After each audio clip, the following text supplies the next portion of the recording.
Towing Company. That's too far away. Let Henry's do it. Nah, we're ready to close. Let Henry's do it.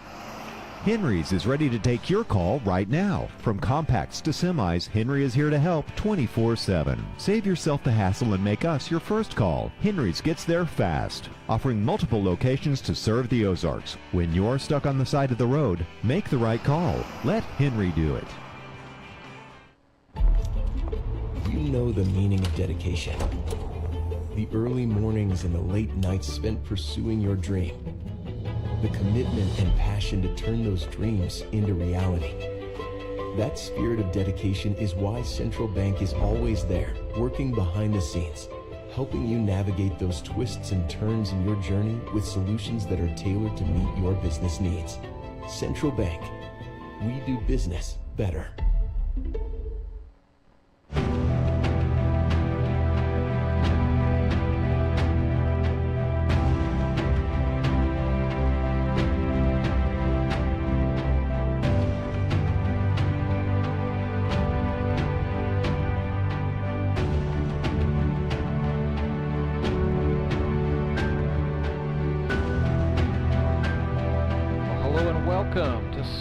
Bacon Stadium in cloudy Ozark, Missouri, where the lights are on, the field is damp,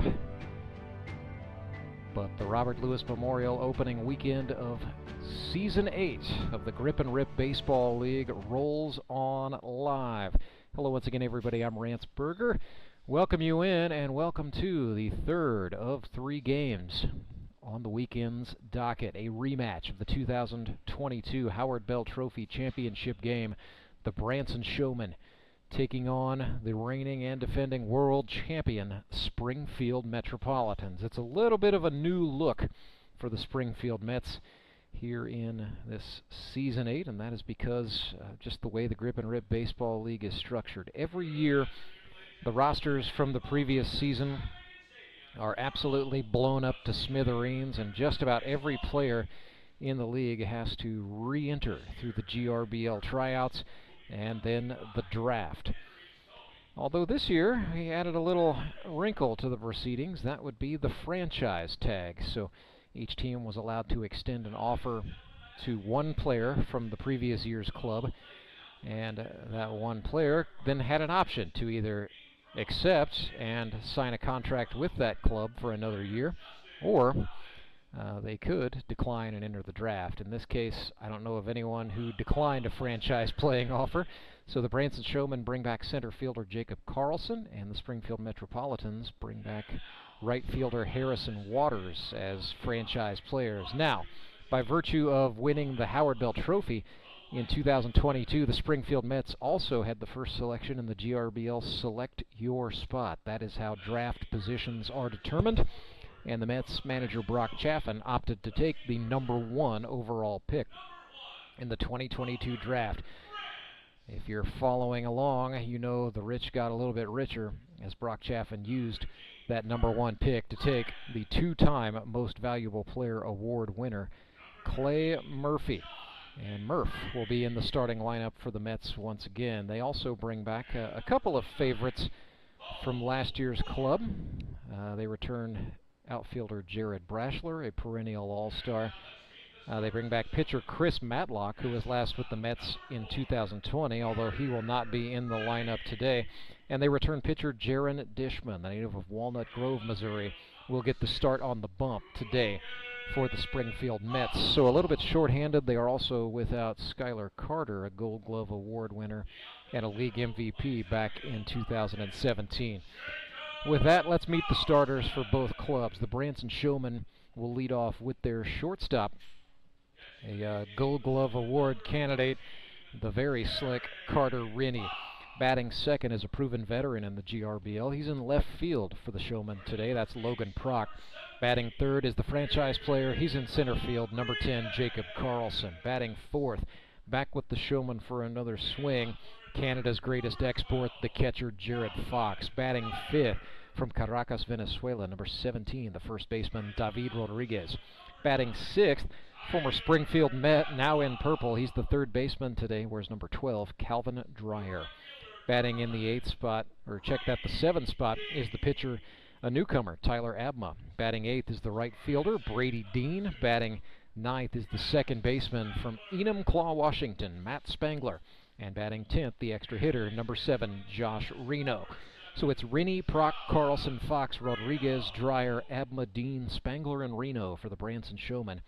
Catching today will be Gerad Fox, receiving pitches from his new battery mate, Tyler Abma. Springfield Metropolitans will lead off with the guy whose last at bat resulted in the 50th base hit of his career and a 4-3 win for the Mets in the GRBL championship game. That would be the center fielder from Bolivar, Missouri, Gerad Braschler. Batting second, the two-time MVP from Wolf Lake, Illinois, number 8, the shortstop, Clay Murphy. Batting third, the right fielder from Republic, Missouri, Harrison Waters. Batting fourth, the only rookie on the Mets roster, wears number 10, originally from Cole Camp, Missouri, first baseman Tyler Rusk. Batting in the 5th spot is the extra hitter, the Mets player manager, Brock Chaffin. In the 6th spot, he is from Morrisville, Missouri, number 9, the third baseman, Mark Blem. Batting 7th is the catcher, number 17, Michael Easter. Batting 8th, the second baseman from Rose Hill, Kansas, number 5, Ben Hammett. Batting 9th, from Reed Spring, Missouri, by way of Douglasville, Texas, the veteran of the U.S. Marine Corps. In left field today, Josh Wilbanks. And batting 10th is the extra hitter from Lebanon, Missouri, number 15, Justin Fruit Snacks Loudon. It's Braschler, Murphy, Waters, Rusk, Chaffin, Blim, Easter, Hammett, Wilbanks, and Loudon for the Metropolitans. It'll be Michael Easter behind the plate, receiving pitches from his battery mate out of Walnut Grove, Missouri. A right-hander, wears number 18, Jaron Dishman. We're just about set to go in this rock and roll rematch of the 2022 championship game. It's our first look of 2023 at the Branson Showmen and the Springfield Metropolitans. Should be a very good tussle, and we will bring it to you right after this quick break. It is Grip and Rip Baseball, live and free on YouTube, presented by Central Bank of the Ozarks. And remember, this is YouTube. That means I have to invite you to like, share, and please subscribe to our channel.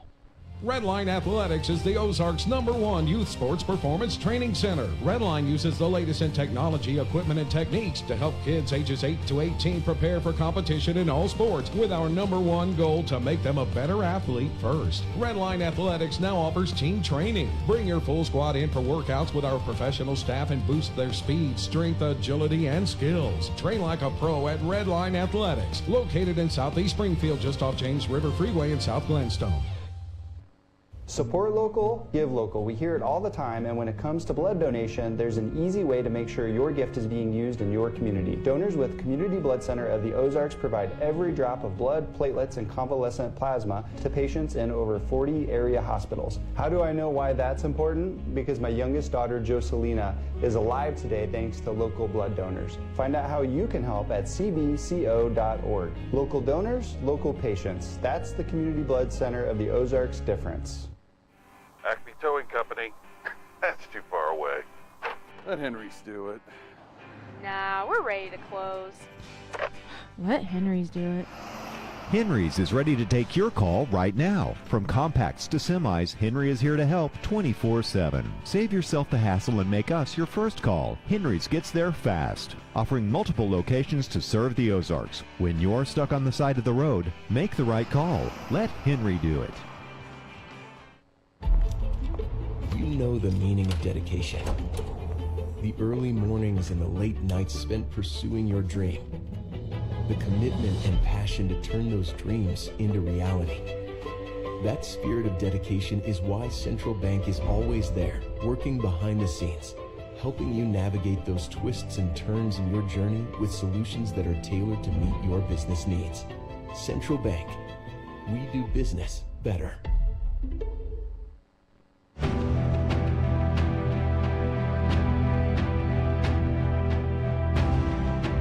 We are live at Sky Bacon Stadium in Ozark, Missouri, where the rain has cleared, the lights are on, and we are ready to play game number 3 of 3 in the Robert Lewis Memorial opening weekend. Springfield Metropolitans have taken the field.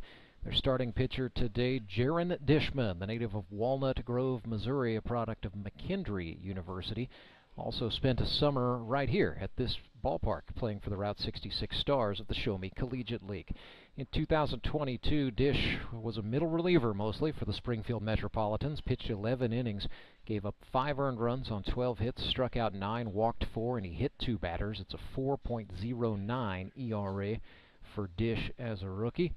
He's had a full off season to get himself ready for the rigors and the expectations that come with veteran status here in the Grip and Rip Baseball League. So today he gets the start for the Springfield Metropolitans. They're a little bit short-handed today. They're without perennial all-star outfielder Skylar Carter, the league's all-time leader in base hits, and they are also without right-handed pitcher Chris Matlock, a veteran who we will expect to eat some big innings for the Mets empire as this season rolls on. But today it'll be Dishman. We'll likely see Justin Loudon and probably a big dose of Clayton Murphy on the mound before this one is over.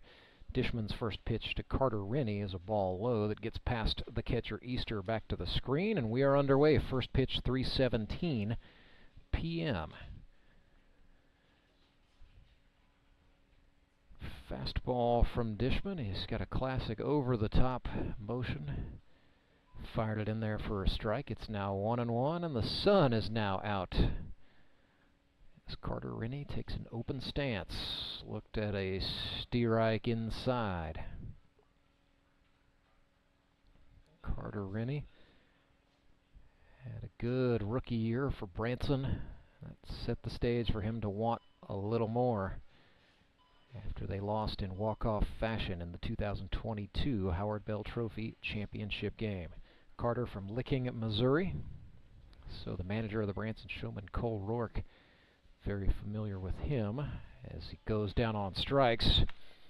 Cole Roark, the Showman skipper, his day job, he is a history teacher and an assistant baseball coach at Licking High School in Licking, Missouri. He's got about a 2-hour drive one way to come here to manage teams and play ball every Sunday. So one away for Dishman. Logan Prock steps into the right-handed batter's box for Branson. Logan Prock, a steady veteran presence in this league out of Lebanon, Missouri. He had 11 hits a season ago with the Republic Locos, a career best. Swings and fouls this one back. 11 for 26 was Prock. 4 runs batted in, 2 triples, 2 doubles. So 423 his average, 444 the on-base percentage.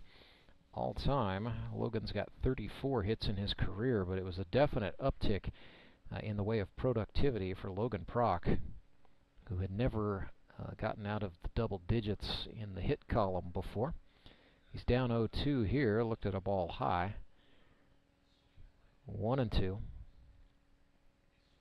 So Logan is a middle school teacher, also coaches freshman level baseball. One of the most baseball savvy minds in the league. Looks at one high there. Doesn't get fooled often. It's hard to get him to chase or swing at something up and out of the zone, as Dishman just tried to do. 2-2 now. Get just underway. Season opener for both the Springfield Metropolitans and the Branson Showmen. Big expectations for both of these clubs. 3-2, swung on. Prock got under that one. It's tailing down in the trouble spot. That's a base hit, a Texas leaguer for Logan Prock, and then the ball escapes the hands of the shortstop, Clay Murphy, all the way out there. Past the outfielders, he got crossed up with the left fielder Josh Wilbanks there. And so Logan Prock is on second base.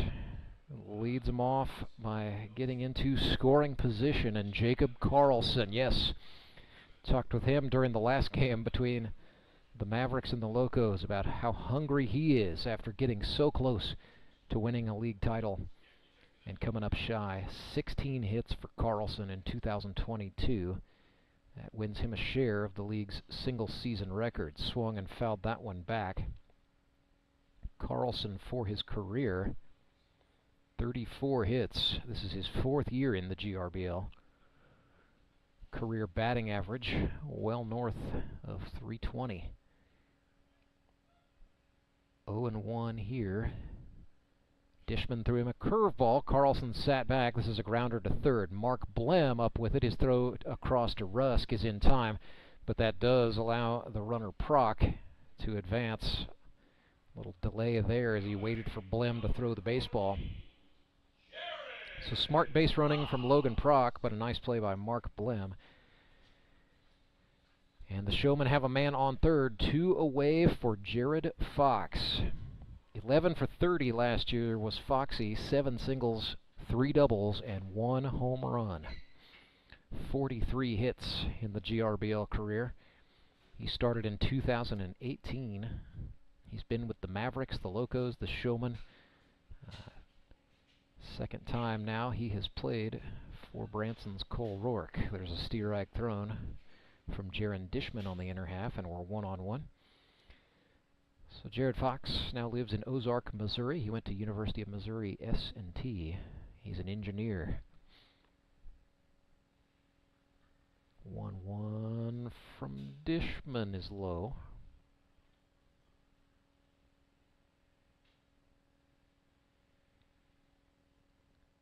Mets fielders playing at pretty standard depth here, also respecting Gerad Fox's power potential.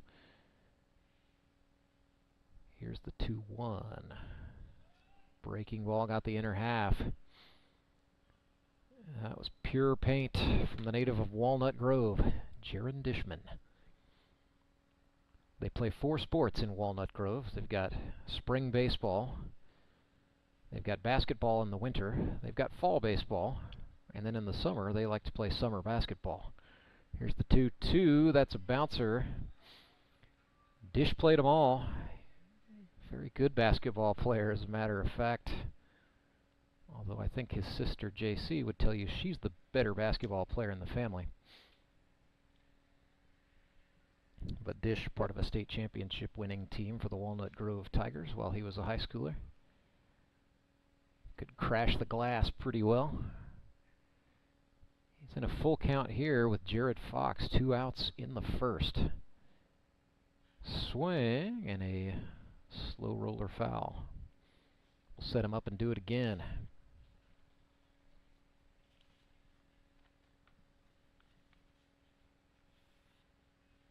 Another payoff pitch coming for Gerad Fox, 7th pitch of the sequence.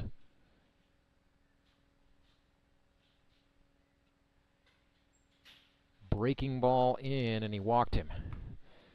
So Gerad Fox is aboard for the first time this season. That sets up first and third with 2 outs for David Rodriguez. He lives in Ozark, Missouri. He is a native of Caracas, Venezuela. David speaks Spanish, Portuguese, and English. Came to the United States to go to Campbellsville University in Campbellsville, Kentucky. Play some NAIA baseball there. Had a pro stint, a couple of pro stints rather, most recently 2015 in the now defunct Ozarks Pro Baseball League. Swinging a foul ball. Yeah, he played for a club called the Copperheads. That league had 6 teams in it. It ended up folding midway through its first season. So David has been in the grip and rip since season 2. Did have a gap year, did not play in 2021, but was very good for the Metropolitans last year. Swing and a grounder. Foul. David 9 for 29 with the Mets with 9 runs batted in, so at his best when there were men on base. Also walked 6 times, so he hit .310. His OBP was .444. It was a very nice comeback year for David Rodriguez, who has worked very hard to get himself back into playing shape. He's down 0-2 here against Jaron Dishman. He's looking to punch his way out of the inning. Swing and a grounder right side. There to get it is Hammett for the Mets. And his throw gets Rodriguez by a step. A 4-3 ground out. So the inning is over. Logan Proc had a double. Showmen strand a man in scoring position. We stay 0-0. Springfield Mets will come to bat for the first time this season. When we come back, it is Grip and Rip Baseball, live and free all day on YouTube. Acme Towing Company. That's too far away. Let Henry's do it. Nah, we're ready to close. Let Henry's do it. Henry's is ready to take your call right now. From compacts to semis, Henry is here to help 24/7. Save yourself the hassle and make us your first call. Henry's gets there fast, offering multiple locations to serve the Ozarks. When you're stuck on the side of the road, make the right call. Let Henry do it.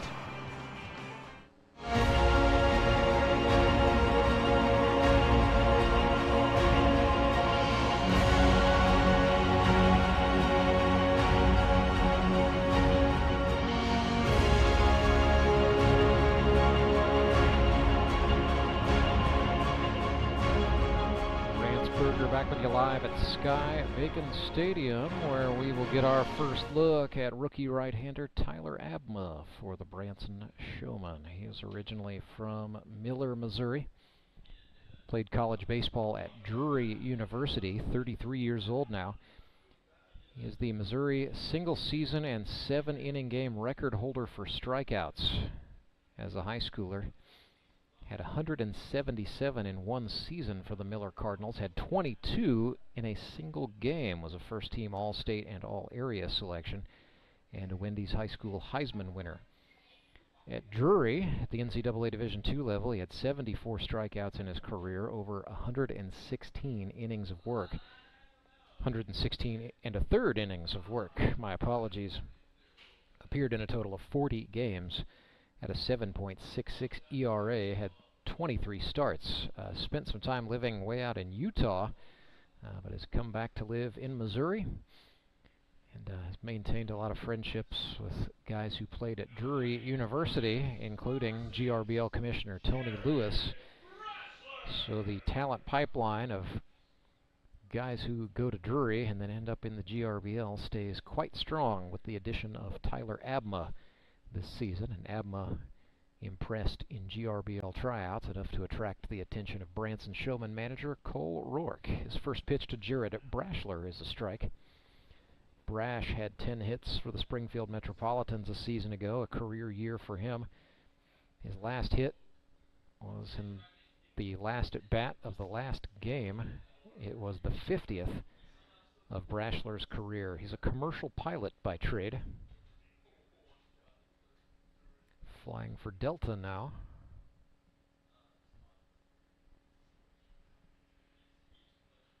Swinging a foul ball back. Lives in Ozark. He's a native of Bolivar, Missouri, and has also spent some time in his life living in Branson.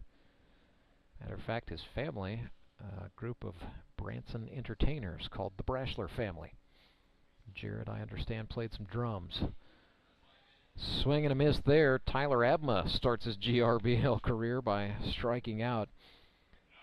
One of only 3 members of the GRBL's 50-hit club. So that's a nice start for Tyler Abma, but it doesn't get any easier. This Metropolitans line up pretty good up and down. Here's Clay Murphy. He had a career year, 12 hits in 34 at-bats in 2022. Little Gork here, right side. Matt Spangler up with it for the Showmen. No problem to get the out.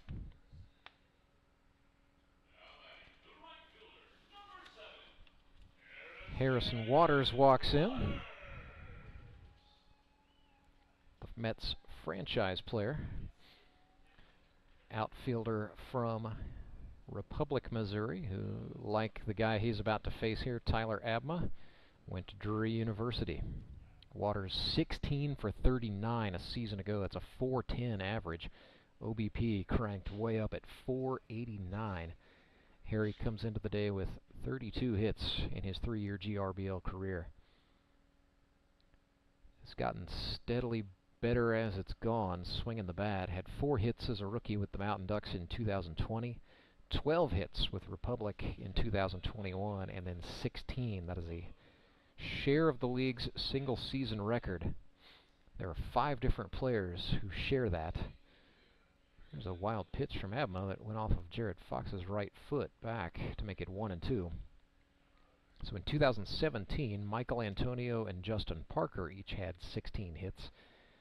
And then last year, 2022, 3 players all did it. Harrison Waters with the Mets.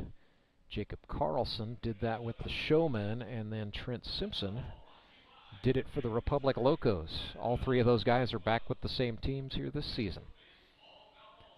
Matter of fact, all of them were franchise players, so an elite fraternity. And the connection between those 3 just stays strong.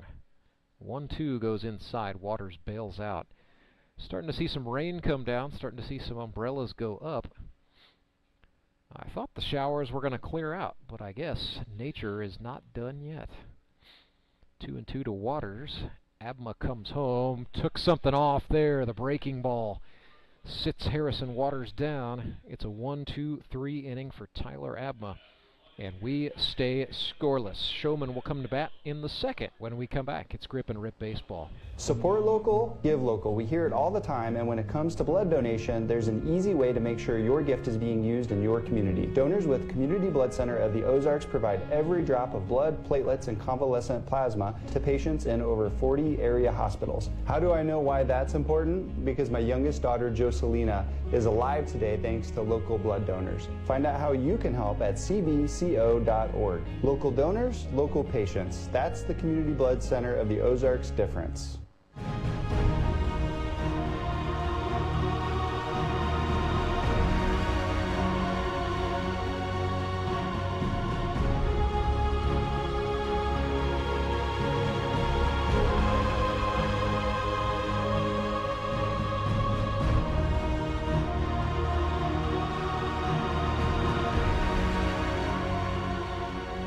Jaron Dishman back out to work for the Springfield Metropolitans. Nothing, all knotted up here. Top of the second, just about to get started. It's kind of a slow and steady rain still coming down here. 3:33 the time now.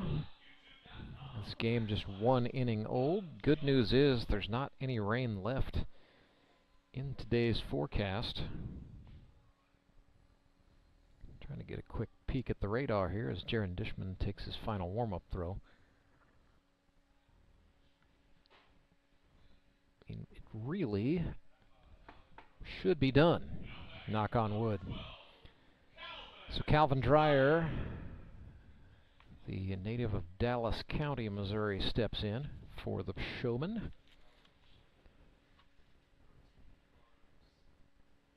First pitch he looks at from Jaron Dishman is a 2-seam fastball for a strike. Calvin 9 for 31, a career year with the Mets a season ago. Hit .290.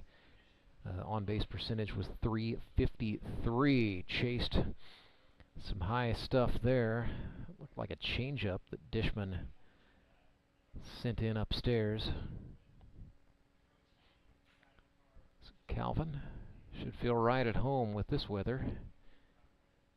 He's a waterline installer by trade, so used to getting wet as part of the job, used to getting a little bit dirty. Also runs beef cattle up in Lewisburg, Missouri, where he lives. He's down 0-2 here after that foul ball. Very good contact hitter, Calvin Dreyer. He keeps shaking the bat. Dishman and Dreyer in an interesting little face-off there. Dish comes home with the 0-2, and Dreyer fouls it back.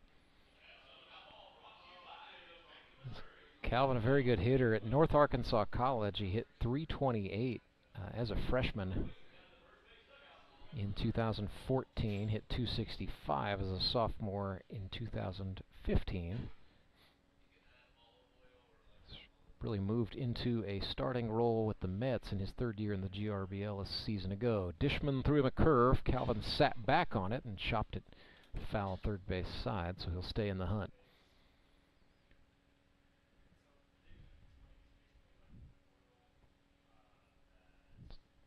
Starting to see, we definitely saw it during a downpour in the Springfield in the Moon City Mavericks win over the Republic Locos earlier, where pitchers were slowing their paces, kind of taken a little bit off and just really trying to direct the ball more because everything's a little bit damp out there. There's a ball high. So a great debut from the Moon City Mavericks closer Nick Hooper. Pitched 2 shutout innings, struck out 6, and got the win, 4-3. Mavericks dispatched the Locos earlier today. This game is the last of 3 openers for the 6 GRBL teams. Friday night, we saw the Nixa Suckers get a big 16-3 victory over their rivals, the Ozark Mountain Ducks, in the GRBL South Division.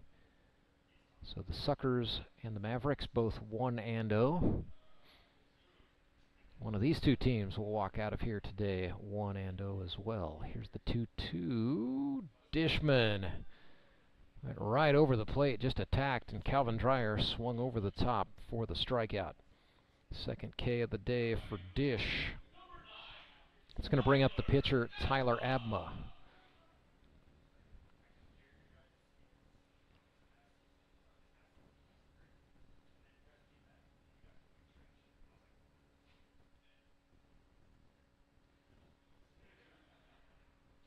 Take a moment to tell you that's ball 1. Next Sunday, August 20th, we do the first of 6 Sunday triple headers. It starts at noon. The Branson Showmen take on the Nixa Suckers.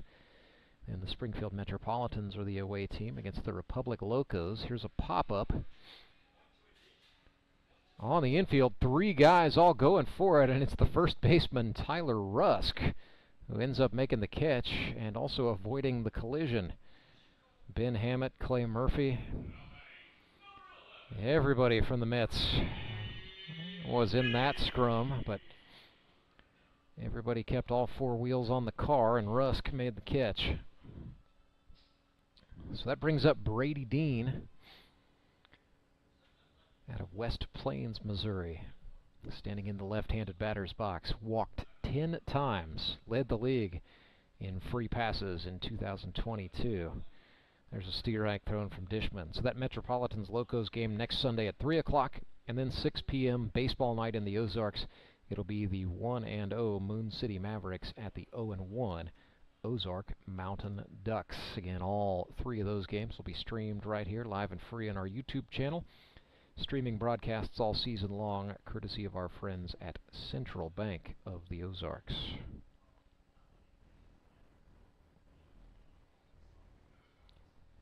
Jaron Dishman ran one inside to Dean. That makes it 2-1. So Brady Dean hit .298 for the Showmen a season ago, but the on-base percentage was .625. Walked 10 times and got hit twice. Dean has the ability to just make strike zones disappear in his plate vision in the old plus category. Jaron Dishman kind of slow on the mound there. Not sure what that was. He's going to step back. Not sure if he had a little bit of trouble with his plant foot on the landing there or what that was. Dish takes a deep breath. 3-1 to Brady Dean. He comes set from the full wind. That's outside, and Brady Dean continues a tradition unlike any other. Takes a walk. Right now, Dean's got some work to do if he intends to lead the league in walks again, as the Suckers' Hayden Gibson was able to walk 3 times on Friday night. Matt Spangler steps in. Spanky lives in Branson, Missouri, but this is his first time with the Showmen. He was a member of the Locos a season ago. It was 4 for 15, hit .267. Best year in the town ball era for Matt Spangler, and really best year of his career was 2021.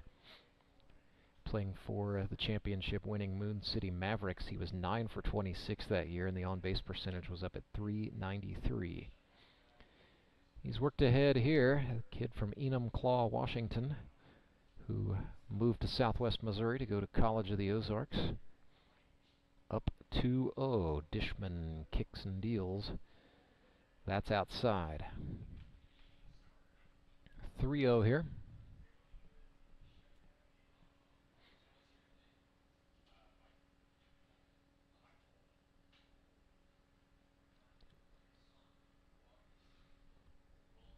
Still a few raindrops. Here's the 3-0 pitch. That's a strike thrown on the outer half. So Spangler staying in. Big open stance from the right-handed side. Dishman threw him a changeup high out of the zone, and that is a walk. So back-to-back walks for the Metropolitans mound man. That's going to send the shortstop Clay Murphy and the catcher Michael Easter out to have a visit with Dish. Number 10 man in the order for the Showmen, Josh Reno, scheduled to hit. He went to Branson High School, but now lives in Republic, Missouri. He's a graduate of the Drury University Law Enforcement Academy and works as a Greene County Sheriff's Deputy.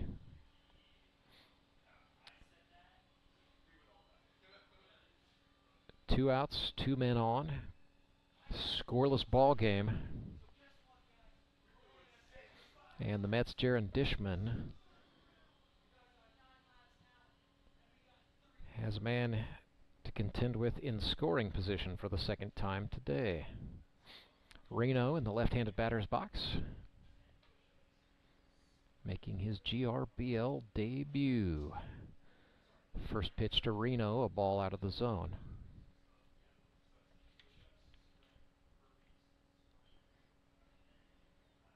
1-0 pitch. Fastball for a strike on the outer half. Righty Dishman against the lefty Reno. 1-1. Dishman looks back at the runner Dean. Now comes home. Swing and a foul ball. That gets just beyond the screen. And that is into the second row of seats. Or second deck of seats, rather. First row in the second deck, so above that lower concourse. 1-2 pitch, swung on and fouled off. There's a kid carrying a stuffed Mickey Mouse. Just got himself 1.25-cent foul ball. Now he's going to go earn 50 cents. 1-2, jam shot. Dishman fell off the mound awkwardly as he delivered that one. So Josh Reno just got a piece. You know, Jared Dishman had a very good rookie year, probably would have gotten more innings, but for the fact that he suffered a broken hand. That was at his day job. He's on the coaching staff at Baptist Bible College in Springfield, Missouri. He works predominantly with pitchers, of course. Yeah, ball ricocheted in a batting cage. Hit him in the hand, and that was that. Took Dishman out of action. Here comes the 1-2. That's up and out. Deuces wild for the batter Josh Reno. 2 balls, 2 strikes, 2 outs, 2 men on. 0-0 our score here in the bottom of the second. That one ran in. It's a full house. 3 balls, 2 strikes.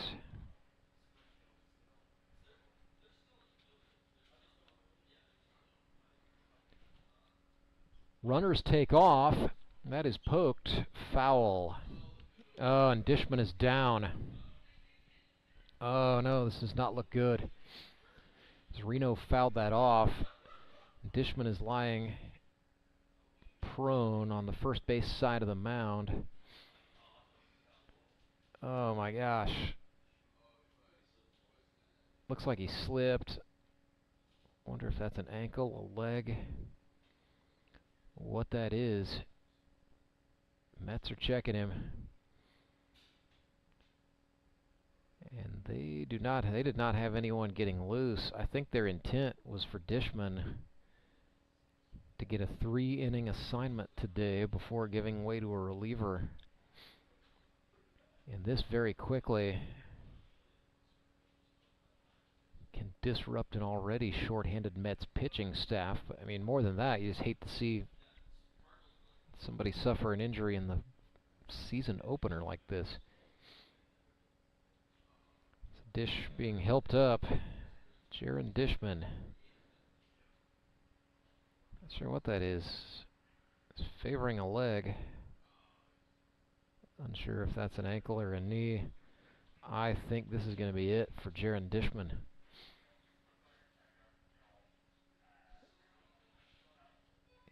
Yeah, reluctant to put weight. Could be a muscle injury, could be something more nefarious. But whatever that is, he is coming out, and the Springfield Metropolitans are going to the pen. Justin Loudon coming in earlier than planned. We'll step aside, come back. It's a Henry's Towing pitching change for the Springfield Metropolitans. Acme Towing Company. That's too far away. Let Henry's do it. Nah, we're ready to close. Let Henry's do it.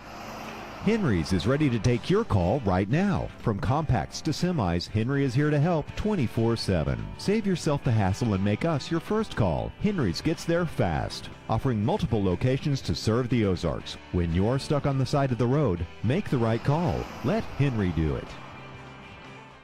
Support local, give local. We hear it all the time, and when it comes to blood donation, there's an easy way to make sure your gift is being used in your community. Donors with Community Blood Center of the Ozarks provide every drop of blood, platelets, and convalescent plasma to patients in over 40 area hospitals. How do I know why that's important? Because my youngest daughter, Joselina, is alive today thanks to local blood donors. Find out how you can help at cbco.org. Local donors, local patients. That's the Community Blood Center of the Ozarks difference.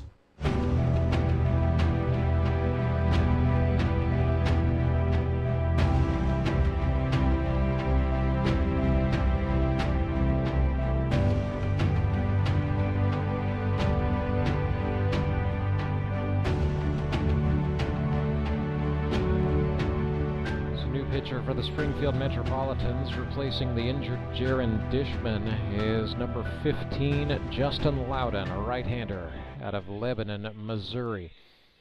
Justin Loudon in his last 2 seasons has pitched 12 1/3 innings. He's given up 8 earned runs on 11 hits, struck out 12, walked 6, so a 2-to-1 strikeout ratio.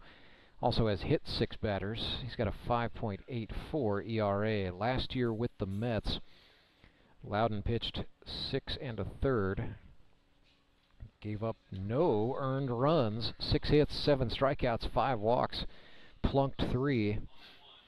So a little bit of an interesting stat line, but the 0.0 ERA is just good enough for him for 2022. And of course, winning a league title didn't hurt either. Matter of fact, Justin Loudon has played for the championship team in both of the last 2 seasons. Nickname, oh, he's got a couple of them. Used to be known as Big Evil for the song he likes played over the PA when he comes into the game to pitch. That is one of the old themes that professional wrestler The Undertaker used to use. But these days he's more commonly known by the moniker Fruit Snacks, and that is for his tendency to carry a bag of gummy fruit-flavored candies in the pocket of his baseball pants at all times. He's been known to munch on them during the game and really got noticed for sharing them, both with his teammates and with opposing players in play. Loudon from Lebanon, Missouri, works as a team leader at White River Marine, making Ranger boats at the White River Marine factory in Lebanon, Missouri. So Loudon given ample time to get warm here. He will inherit a 3-2 count to Josh Reno with 2 outs. He also has 2 runners on. Those belong to Jaron Dishman, and we just hope Dish is going to be all right long term as he exits the game with an injury, having pitched an inning and 2/3 today. 3-2 pitch. Loudon comes set from the chest, fires home, swing and a miss. It's a dropped 3rd strike. Easter with it, throws, and they get Josh Reno. The hand from Tyler Rusk caught Reno right under the chin, and Reno is down. We've got carnage all over the field. So Reno took a hard shot. It was just bang, bang. Easter's throw brought Rusk's glove right in the path of the running Josh Reno, and it looks like he either caught it in the face And for his sake, I hope it was lower than that. I hope it was on the chin or in the chest, perhaps. But if he got popped in the bridge of the nose, that's going to hurt. So Reno is up. He's going to have a moment to breathe. He is the Showmen's extra hitter, so he's not expected to have to go out in the field. But Reno limping a little bit as well. That probably more from the fall. Looks like he's holding his left hamstring. We'll step aside 30 seconds, come back, and bring you more. We are scoreless through 1.5. We'll bring you the bottom of inning number 2 in a moment. If you and I knew plumbing, you and I would never need to call United Plumbing, UNITED. But you and I can't fix a pipe or a faucet filled with lime, so we always call United, and they're there right on time. You and I once tried it, then decided to call United, treating you and I the way you and I would want to be. So call United Plumbing, UNITED. United Plumbing. Acme Towing Company. That's too far away. Let Henry's do it. Nah, we're ready to close. Let Henry's do it. Henry's is ready to take your call right now. From compacts to semis, Henry is here to help 24/7. Save yourself the hassle and make us your first call. Henry's gets there fast, offering multiple locations to serve the Ozarks. When you're stuck on the side of the road, make the right call. Let Henry do it.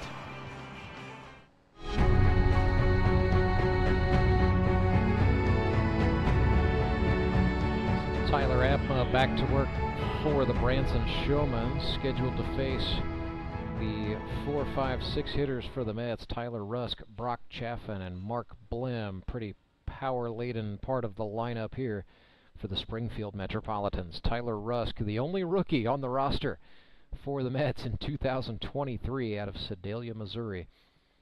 Played college baseball at Crowder College, then Central Methodist University, but he's been out of the game since 2017. Impressed in the GRBL preseason jamboree, did Tyler Rusk.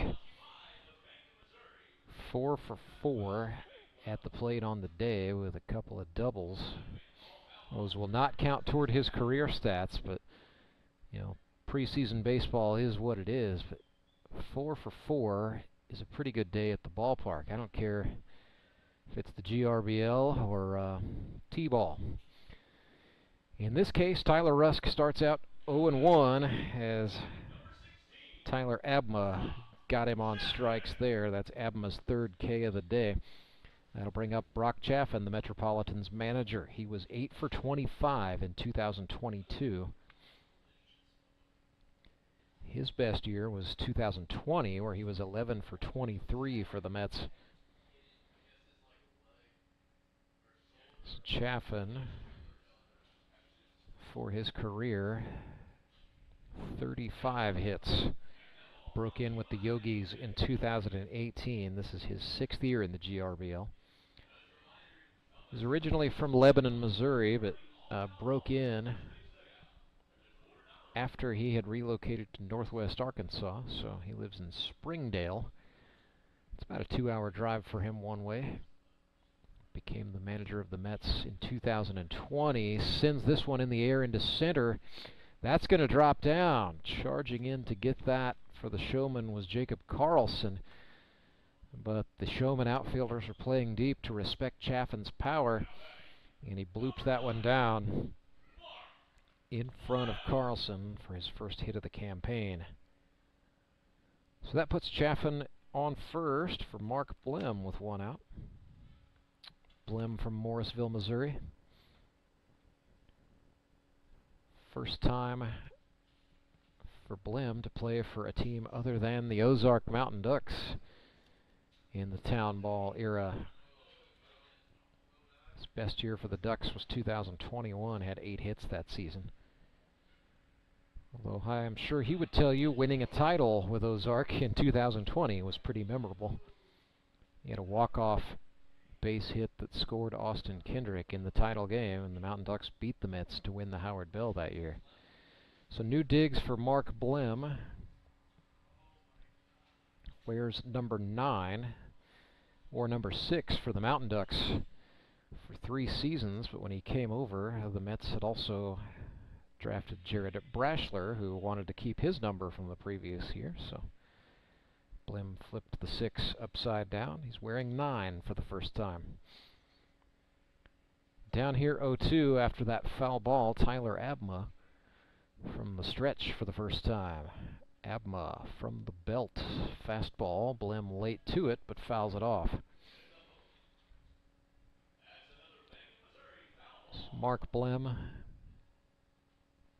from a family of automotive tool manufacturers, Blem Tool Company, based in their home, Morrisville, Missouri. They make tools used in paintless dent repair for automobiles. And Blem Tool has become a world-renowned name in the art of auto body repair. There's a broken bat. Chopper to third. No play as Dreyer had a little trouble on the exchange, trying to get that ball from the glove to the throwing hand, and opted to just hold on. So Mark Blem credited with an infield single. Certainly not the most beautiful or stylish hit of his career, but I'm sure he'll take the hit. So Blem and Chaffin are on for Michael Easter. Still just 1 out for the Mets. We are scoreless for the moment in the bottom of the 2nd, but the Metropolitans move Chaffin into scoring position. Abma looks back at Chaffin, now sends it home to Easter. It's a high chopper. Abma gloves it, no play at third. They throw to second, and Blem is called safe. So after all that, the Mets load him up. What they're going to say is Spangler did not beat Blem to the bag.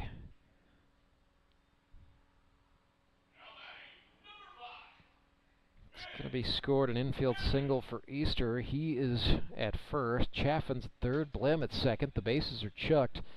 1 out for Ben Hammett and the Springfield Metropolitans, trying to break the deadlock here. Hammett played for the Mavericks a season ago. He and Brock Chaffin have actually never played together, even though both of them are in their 6th season in the GRBL. Abma in a jam. Comes set and fires home. That's a ball low.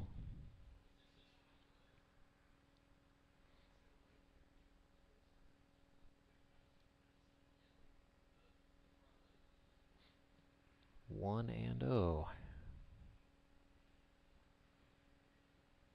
Tyler Abma looks back and fires. They went up the ladder, and that got Hammett to chase.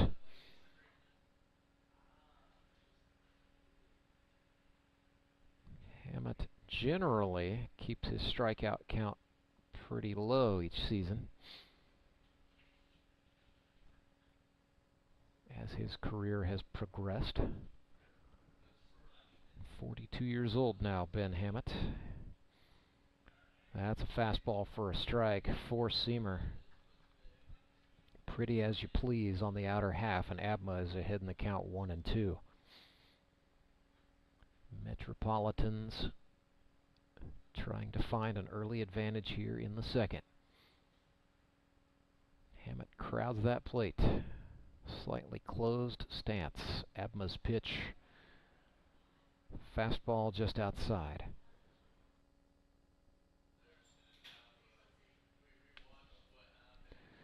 Two and 2.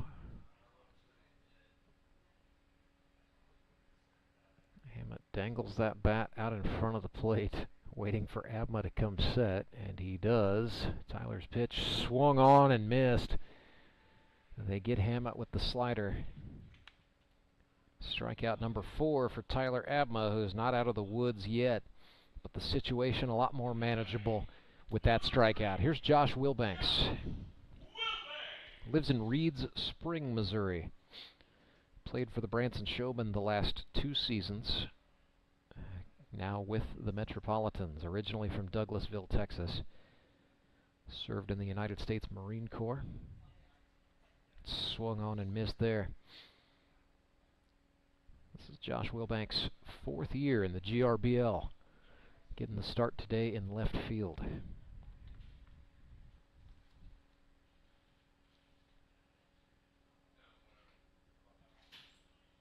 Fastball for a strike on the outer half. Wilbank's nodding to himself.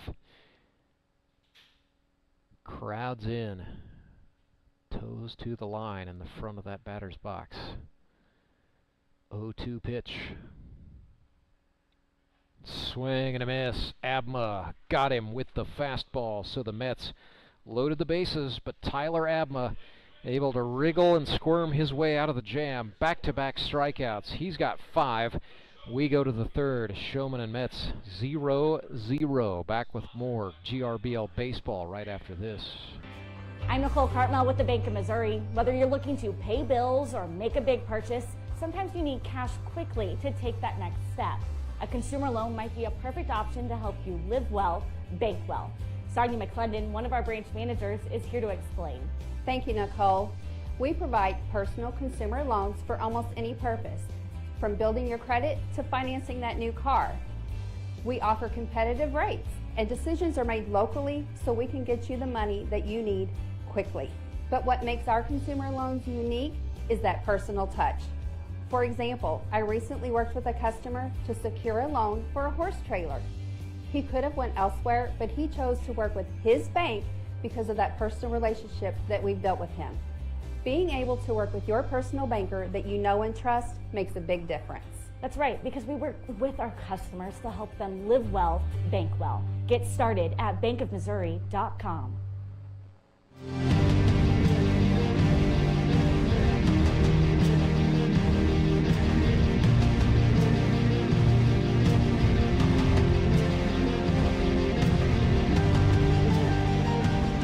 Tyler Abma got himself out of a jam for the Showmen. Now it's Justin Loudon's turn to go back to the hill, starting inning number 3 for the Springfield Metropolitans. So Loudon came on in the second. He could throw the second, he could throw the third and the fourth, rather. And if Loudon can do that, then it will be decision time for Mets manager Brock Chaffin. If I'm reading the tea leaves a little bit, I would think that would perhaps be the time to go to Clay Murphy. If he brings Murphy on in the 5th, he can put the 5-inning tag on Murph and in theory have him go the distance for the end of this 9-inning affair. But not exactly the way the Mets wanted to play it with Chris Matlock out of the lineup today. And as the season goes, I look for both Matlock and Murphy to perhaps get the GRBL's 3+ tags as the year goes. There's not a pitch count, but an innings restriction in grip and rip baseball where each team has to use at least 3 pitchers per game. Each pitcher is limited to a max of 3 innings of work. However, each team has the ability to tag 1 pitcher with the 3 innings plus designation.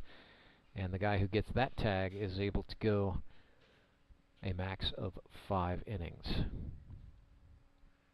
There are more complicated rules in the event that a game goes to extras, but for now we'll just keep it at that. Carter Rinne hits one through the glove. Would have been a tough play for the sliding Hammett, and rightly so. I think that's going to be scored a base hit for Carter Rinne. So he is on to start the third for the Branson Showmen. It brings up Logan Prock, who doubled last time.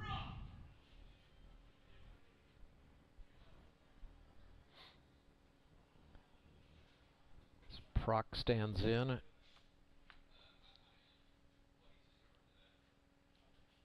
.35 hits in the GRBL career of Logan Prock now. Was gunning for 36. Instead, he chopped that one foul. About knocked down his manager Cole Roark over there in the third base coach's box.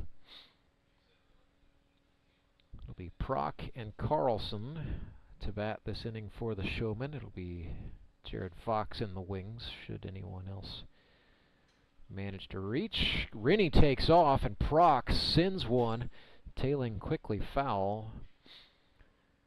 Third base side. That actually caromed off of a bench out there in the Showmen bullpen out there in right field, back onto the playing surface. So now the Mets have to corral the loose baseball before we get the next pitch. Loudon ahead in the count here, 0-2 to Proc. Comes set and deals. Breaking ball inside. That's off of Easter's glove. Ricochets toward the on-deck circle, and Rinne will motor up and take second base uncontested.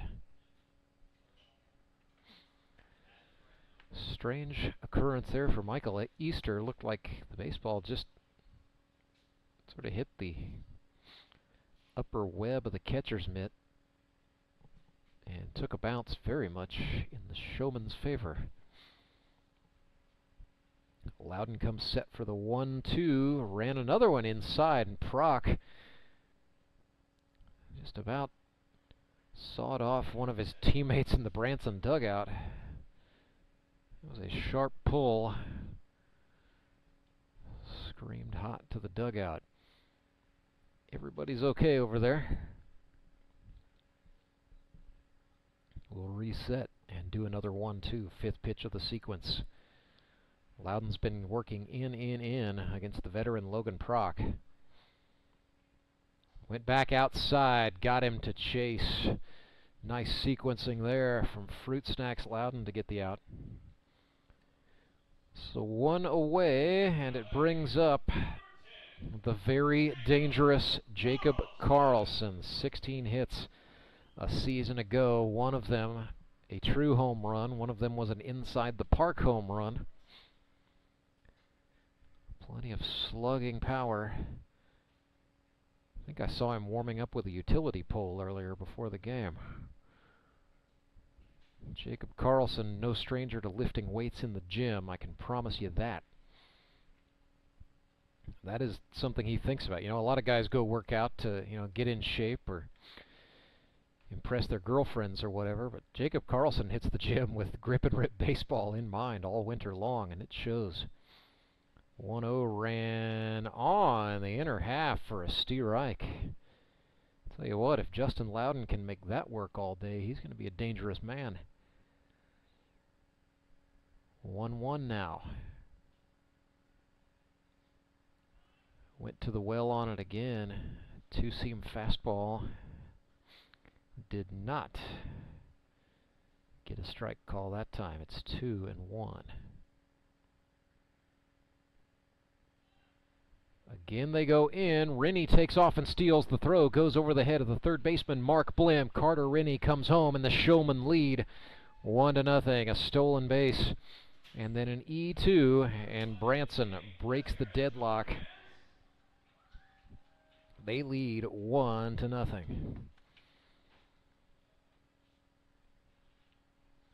And if you're Justin Loudon, that's one you've just got to shake off. You know, the stolen base is one thing. I mean, they kind of had to know that Carter Rinne was going to take off at some point. But you can't let a miscue take you out of your game against Jacob Karlson. There's a strike thrown inside. Loudon finding something, attacking that inner half of the plate against right-handed hitters with the two-seam fastball. The payoff pitch. Low. Karlson gets the walk. So he is on for Gerad Fox. Speaking of walks, Foxy took one of those his first time up. 11 for 30 a season ago. He has 43 base hits in his GRBL career, so certainly will take some doing here in 2023, but he could be one of the few in the proud to join the league's 50-hit club. Before too long, there's a strike thrown.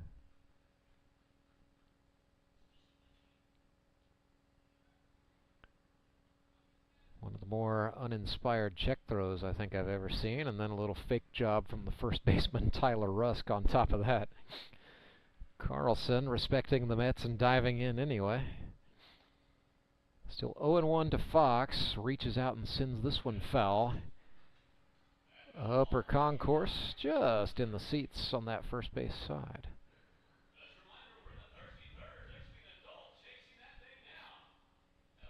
So Showmen nursing a 1-0 lead. Loudon back on the rubber, and here we go. 0-2. Canada's greatest export. Runner Karlson goes. That's called a ball. That's an uncontested steal of second base.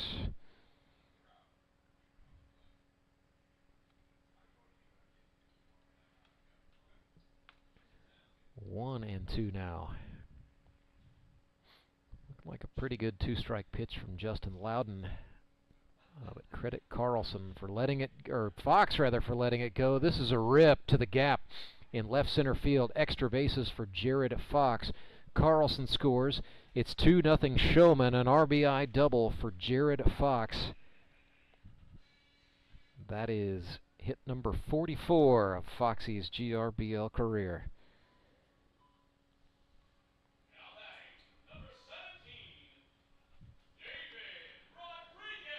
Showmen are going to courtesy run for the catcher Fox, so that is Colter Rance out there to run on second base.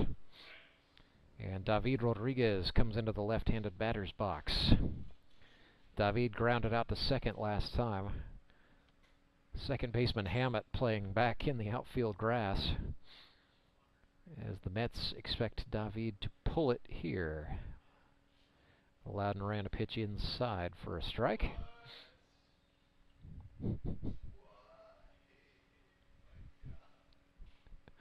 0-1. Now a step back, and then Murphy didn't go to the bag. But credit Loudon for not throwing it into center field. I think Justin surprised Clayton Murphy with that pickoff move there.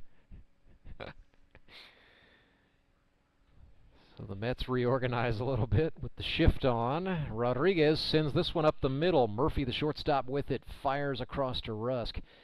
And that is out number 2 of the inning. Still not out of the woods yet, as the runner Colter Rance advances to third. And he is on for Calvin Dreyer.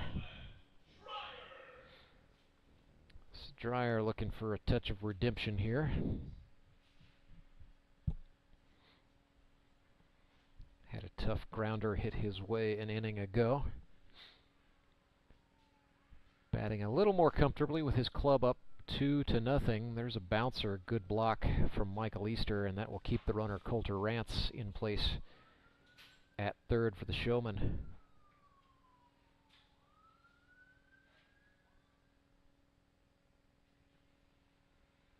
Colter Rance 90 feet away.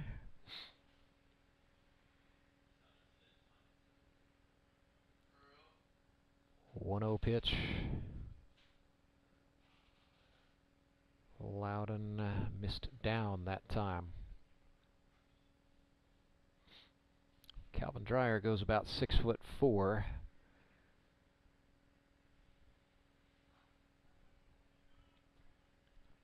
Tries not to stand up too tall in the zone. Looked at a strike there. It is 2-1 to the Showman third baseman. Ooh. Snacks that time held on to the ball too long and just bounced it. 3-1. Dreyer open stance. Loudon attacks in, and Dreyer fouled that one off his foot. So he's going to be given a moment to try to walk that off. I think that got Dreyer's foot, and then Easter caught the baseball somewhere. And everybody but the umpire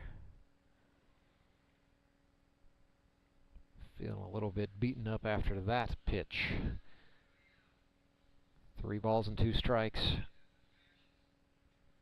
2 outs.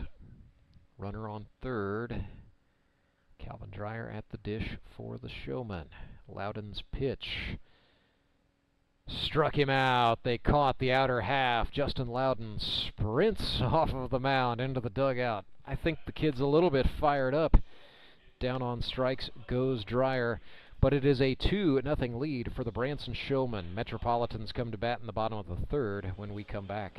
Support local, give local. We hear it all the time, and when it comes to blood donation, there's an easy way to make sure your gift is being used in your community. Donors with Community Blood Center of the Ozarks provide every drop of blood, platelets, and convalescent plasma to patients in over 40 area hospitals. How do I know why that's important? Because my youngest daughter, Joselina, is alive today thanks to local blood donors. Find out how you can help at cbco.org. Local donors, local patients. That's the Community Blood Center of the Ozarks difference.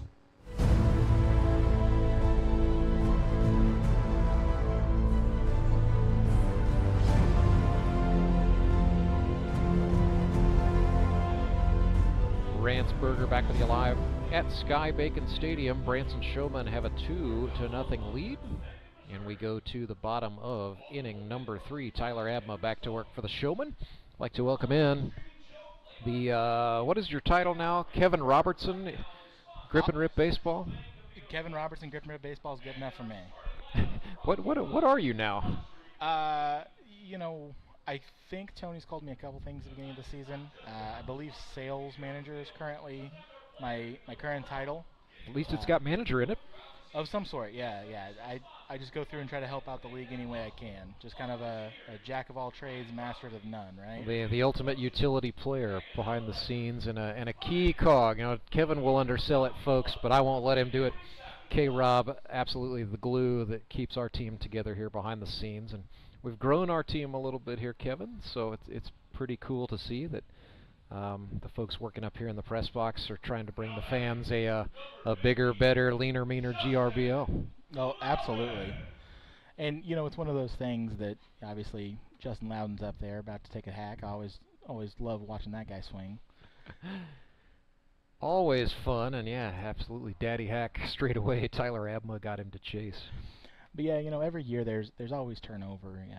It's a tough job, asking all the guys to come in here every Sunday and doing what they do on a regular basis.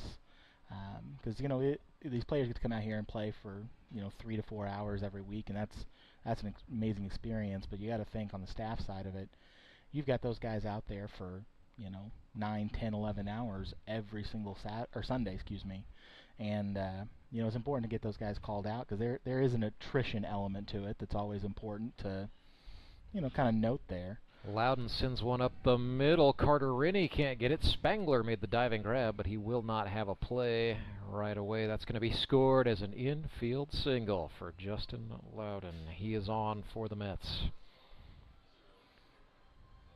I can tell you, I was pretty keyed up, Kevin, when it was announced the GRBL was bringing back, one of my closest coworkers now, our director, Derek Seiko, who's doing a great job keeping me in line for all these games. He's a huge asset, it's been nice to have someone who's technologically advanced that can go through and kind of handle the back end stuff of your show, obviously, because people love this thing.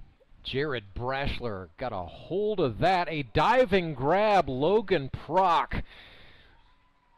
Call the Ozark Police Department. We need to report a robbery. Logan Prock just took away a hit from Jared Braschler. Down he goes. Great stuff from Logan Prock. So one away, Clay Murphy bats for the Mets, coming off of a 12-hit performance in 10 games in 2022. But yeah, Derek is a huge element. He's been able to kind of just handle things. It's nice just kind of handing it over to him. All the graphics that you guys see, that's Derek, and it's one of those things that he's taken initiative on it and has kind of added it all in just because, he wants to add what he can to the league.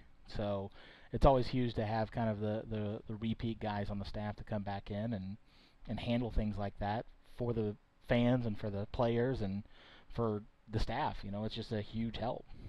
Absolutely. Well, Kevin Robertson. It's not just Derek. We've got a new PA announcer. We've got Daniel Davis with us. We got a new Kevin. So we do. 2 Kevins. That's been an adjustment for all of us. Oh, well, hopefully it makes it easier because Kevin Thompson's his name. He was a gentleman who tried, and what a play there. Wow.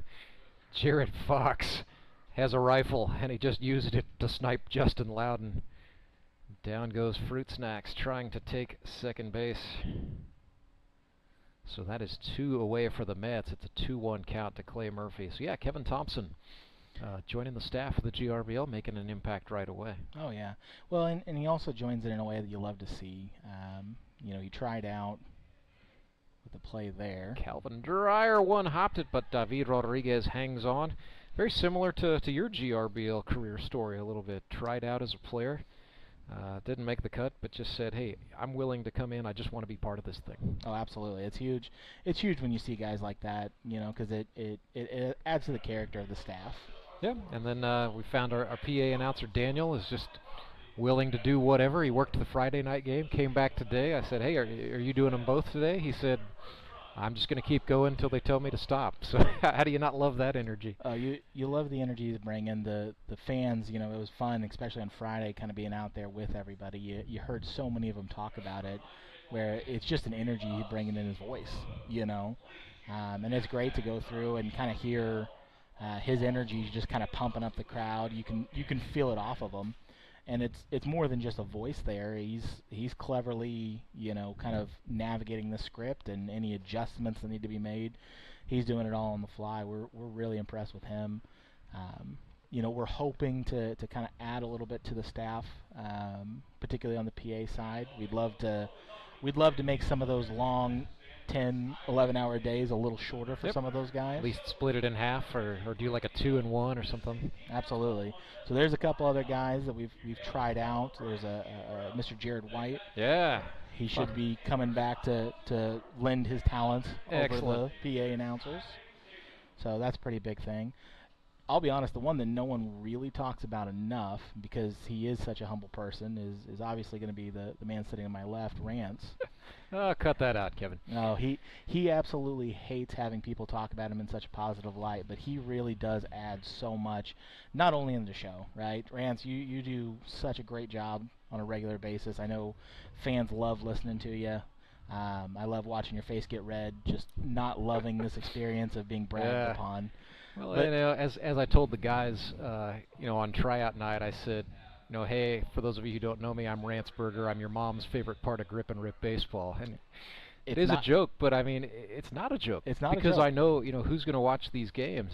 It's often the players' parents, it's moms and dads, it's wives and girlfriends, it's aunts and uncles. So, it's not just some Joe. We hope some Joe Schmo finds us on YouTube and gets as hooked on Grip and Rip baseball as the rest of us are. But what we really know is somebody's watching because they've got a loved one on the field. So, the fans are inviting us into their homes, into their cars, or some of them even bring their device to the stadium and listen to that. So that's a responsibility that we try to take, as seriously as you can take it, I guess. It's still a kid's game at the end of the day, but it's a big honor for us to be invited as guests into somebody else's house to watch the game. Sure. Well, and one of the things, Tony Lewis and I have talked about this a few times, when it comes to what this league is, right? We know, none of these guys have current expectations of continuing on, and I'll let you take Tell that to call. Tyler Abma as he sends one into center field. That was a pretty professional grade swing there. Abma on with a single to get us going in the fourth. Showmen are up 2-0. Justin Loudon still on the hill for the Metropolitans. That's the first hit of Tyler Abma's career, so congrats on the single for him. That's big. Brady Dean comes up here. Yeah, go ahead, Kevin. So you're really launching into a big spiel on the vision statement. Well, when it comes to kind of the vision of the league, we know a lot of these guys aren't going to go on to play pro, right? But there was a comment that was made by Rod Manford, not too long ago, and it got a lot of people riled up, and it led into a really deep conversation. He was talking about, the World Series trophy just being a hunk of metal, and there's some truth to it. It is just physically a hunk of metal, but it's always what you attach to it. So when you think about everything that comes along with the GRBL. You know, you think about the champagne burst. You think about the show that you put on, you know, every single week. When you think about, you know, the amazing graphics that you see. Brady Dean launches one into center field. Gerad Braschler makes the catch for the out. Nice play by the Mets center fielder. Yeah, Derek on the graphics. Well, not only just Derek on the graphics, you know, Harrison Waters also deserves a huge call out for absolutely. What he does on there. But, you know, with all the things that you add into it, the graphics that you see up on the Jumbotron and the music and the in-between games and all those things, you know, it is just a men's baseball league, but everything is what you make it is. Yep. You know, so if you attach the what it means to be a World Series champion to that trophy, we try to do the same thing to every element of this league and really make these guys feel like it's something special and give them the best experience we possibly can. And like I said, a large portion of that is what you know, Rance Berger does and the staff does.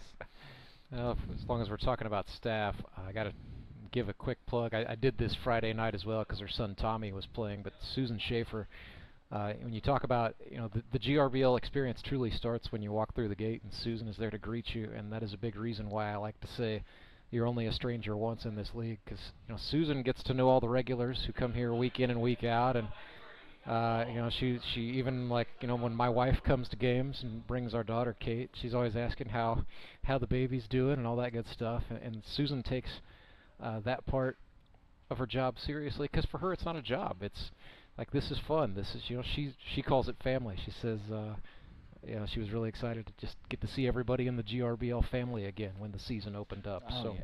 People like Susan are a big reason why we have the positive culture we have out here. Oh yeah, walking in, seeing the Susan smile and the Vonda and the Mike, and oh yeah, and obviously some of them are part of the U.S. Ballpark crew, which we've also obviously got to give them, you know, a ton of credit for what they put into it as well.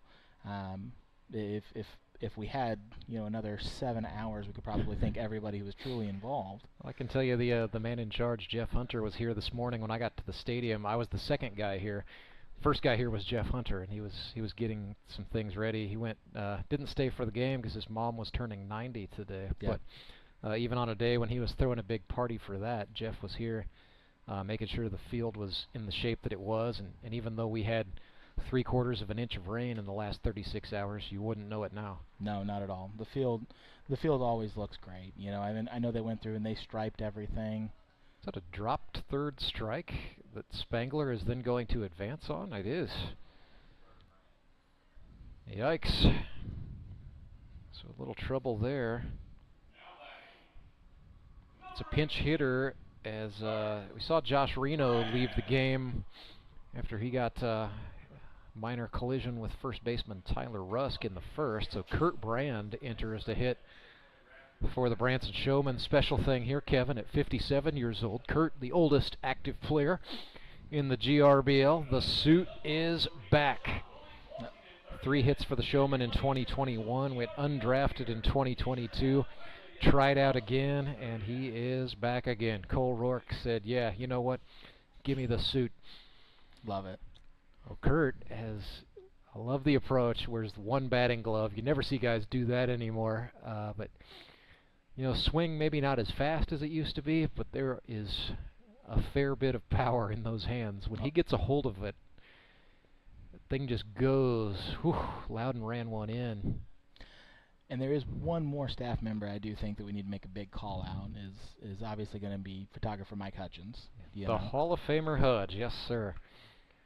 You know, if you enjoy the GRBL broadcasts, you can look at photos of the game the next day. Actually, Hudge will probably have some up tonight, but follow Mike Hudgens Photography on Facebook. You can see the games as Hudge sees them through his lens. A member of the GRBL Hall of Fame. Don't worry, Kevin Robertson, you'll be in there one day too. Not until you are, Mr. Ransberger. Oh no, I'm not going in for quite a while. You know, you see announcers. We have, well, in theory, we have longevity on our side. There's a wild pitch. Ball 4 and a wild pitch, so no matter what, the runners were going to advance. Might as well do it with some flair, right? Yeah, Kurt had a nice jog there. And the Showmen are in business as we've been sitting here talking. One away. Carter Rinne bats with the bases loaded. Rinne 1 for 2 with a single and a strikeout today. Big opportunity here to extend what is a 2-0 lead. Loudon continues to attack inside. That one was too far inside, and Rinne is brushed back.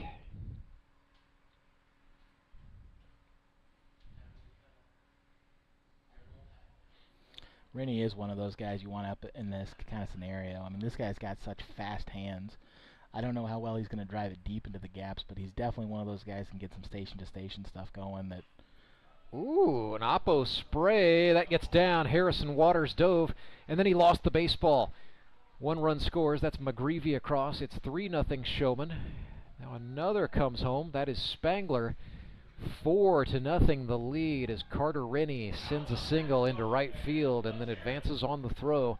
2 RBIs for Rinne. It is a 4-0 lead. I was just about to say, yeah, Carter Rinne not a power hitter, but he's really good at just protecting the strike zone, throwing the bat, and that's exactly what he did. Took what was given, sent one the other way into right field. Harrison Waters tried, but just about a half a step shy of making what would have been a spectacular diving grab, but coulda, woulda, shoulda in this case.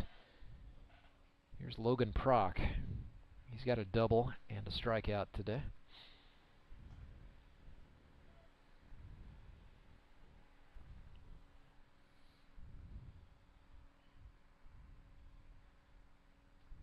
Ooh.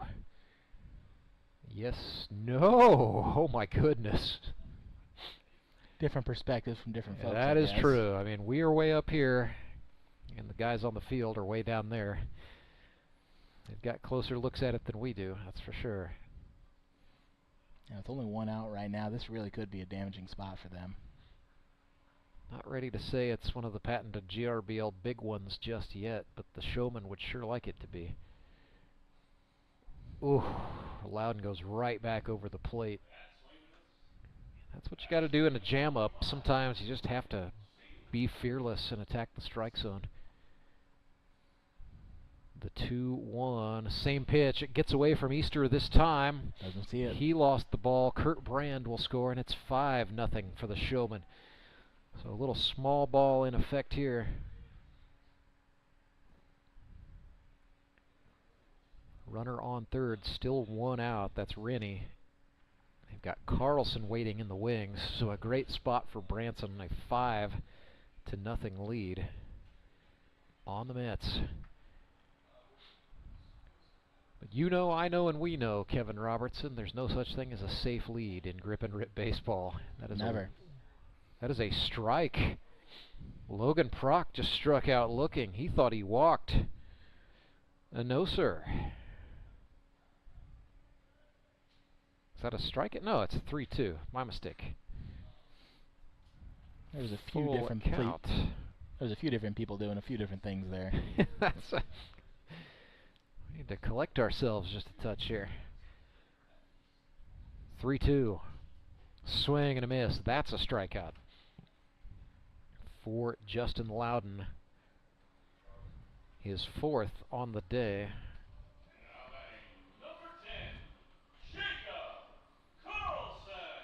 Not out of the woods yet by a long shot. Here's the ever so dangerous Jacob Karlson. 0 for 1 today with a walk. Jacob was also a former staff member of U.S. Ballpark. Yep. He's helped. Spent a lot of time taking care of the field and taking care of this press box we're sitting in. Absolutely. One of the great guys of the GRBL. Yeah, absolutely. We talk about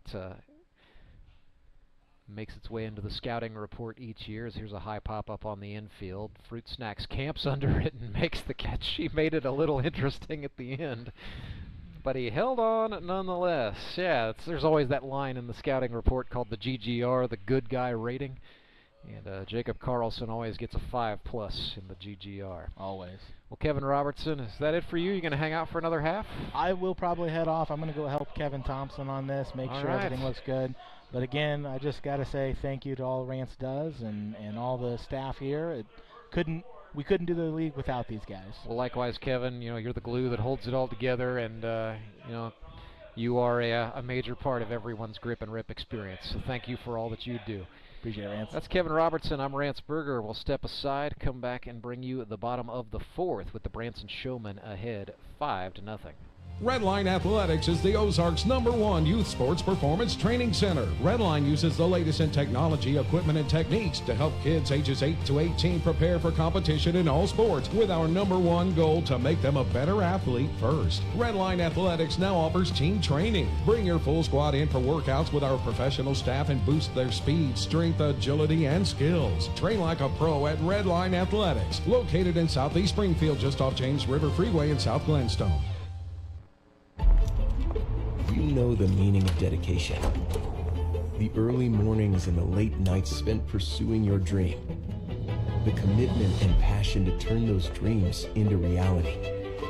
That spirit of dedication is why Central Bank is always there, working behind the scenes, helping you navigate those twists and turns in your journey with solutions that are tailored to meet your business needs.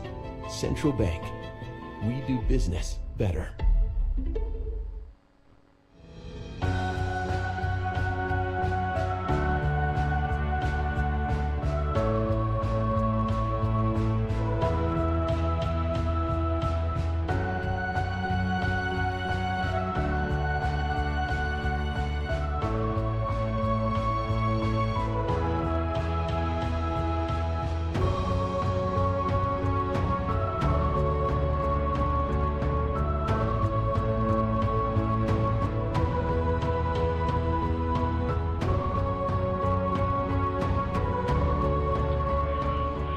Waters walks to the dish for the Springfield Metropolitans. They trail the Branson Showmen 5-0.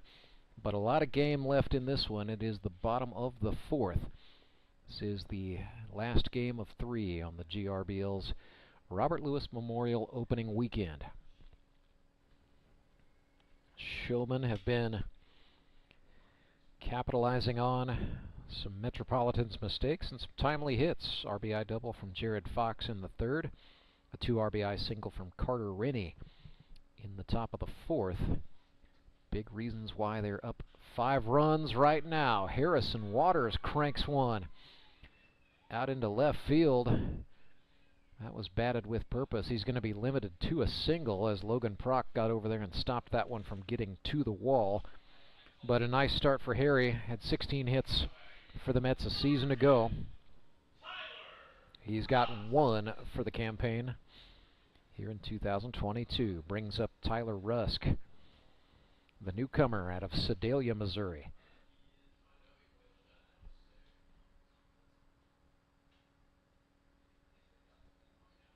Showed some excellent power in his hands at tryouts, at an open workout the week before that. Looked sharp in the Mets preseason jamboree. But it's a little bit different when those lights are on and the stakes are a little higher. Abma throws an 0-1 to Tyler Rusk. And so, by the way, Tyler Abma going out here to pitch the fourth. That means the Branson Showmen are going to use the 3+ inning designation on him. So Abma can pitch this inning. If he's still in shape, he can pitch the 5th. But after that, the Showmen will have to go to a reliever, and any Branson reliever who comes on will be limited to a max of 3 innings of work. Rule in the GRBL, the innings restriction, it serves a couple of purposes. Number one, it minimizes the risk of injury due to overuse, and number two, it gives teams variety, forces managers to have to think and make moves, and forces teams to use a minimum of 3 pitchers per game. Speaking of that, Clay Murphy getting loose in the Mets bullpen as Tyler Rusk swings and fouls that one off.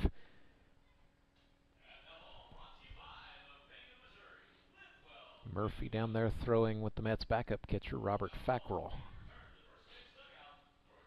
So Rusk fouled that one away. It's still 1-2. Fifth pitch of the sequence coming up here as he continues to get a look at Tyler Abma. From the stretch, brings that home. Rusk turns on it. That's going to get down for a base hit, the first of Tyler Rusk's career. A sharply hit ball out into left field. That moves Waters up to second. And the Mets, with back-to-back base hits, have a little bit of business going here.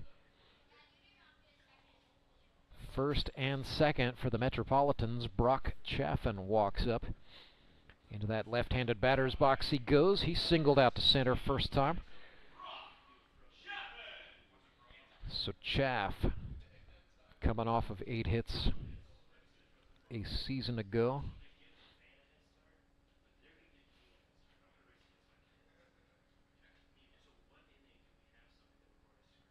Brock with 40 base hits in his GRBL career. Actually make it 41, counting the one he had earlier today. Tyler Abma will likely be careful with Mr. Chaffin. 2 runners on, nobody out. Swing and a ground ball right side. Spangler with it for the Showmen. Throw to Rinne for 1. They will not get Chaffin, who ran down and touched first in order to break up the double play. So it's a 4-6 fielder's choice. And that puts men on first and third. Big opportunity for Mark Blem. First at bat resulted in an infield single.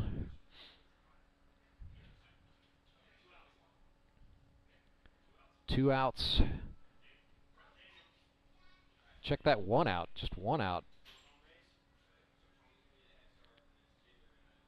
4-6 fielder's choice. Now the umpire's talking about something. Not sure if they're going over positioning here or what this is, but officials for this game. Charlie Foley is behind the plate calling the balls and strikes. Michael Goodland, the umpire on the bases. Umpires all season long from the Mid-America Umpires Union. We could not do it without MAU. Gotten to see 3 different 2-man teams this weekend.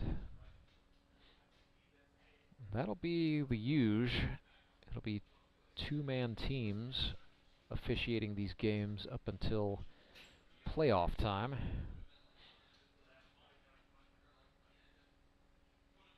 Two's enough. 1-0 to Mark Blem. Swung on and lifted way up there in left field. Proc pitches a tent, builds a fire, camps out, makes the catch. Waters tags. He will go score, no problem. A sacrifice fly for Mark Blem. And the Metropolitans are on the board. Showmen lead 5-1.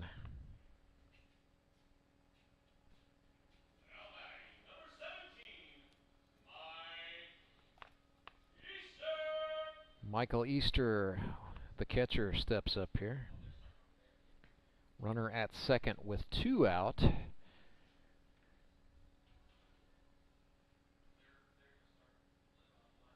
Clay Murphy walking in from the Metropolitans pen, so that would lead me to believe he's coming on in the top of the 5th to pitch for Springfield, the 2-time MVP. Ready to go. Mets would like to at least get another before this one is done. That passed ball went through the legs of the catcher Gerad Fox and then through the umpire's legs. Foxy got a little tangled up there with the plate umpire Charlie Foley.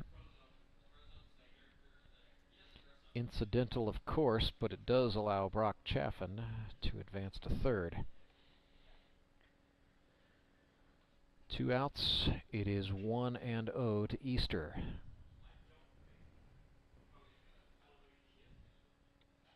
Mike had 3 hits with the Metropolitans a season ago, 4 with the Suckers in 21.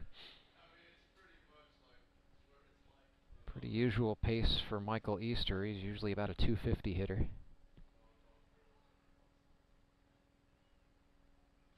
2-0, swung on, fouled back. His real willingness, or his real strength in the GRBL, is his willingness to go back there and play catcher for just about anybody. Good dugout and clubhouse guy. And a member of that original 60 fraternity, the first 60 players who played grip and rip baseball in 2016. That is swung on and lined foul. Well out of play. Third base side. It's now Deuces Wild. Tyler Abma trying to get out of this thing. 2 balls, 2 strikes, 2 outs. Runner on third. Abma's pitch swung on and missed. Abma turns on the gas to get Michael Easter his 6th strikeout of the day. Comes at a pretty opportune moment to get out of the jam. 1 run for the Mets, but it is still the Branson Showmen out front, 5-1.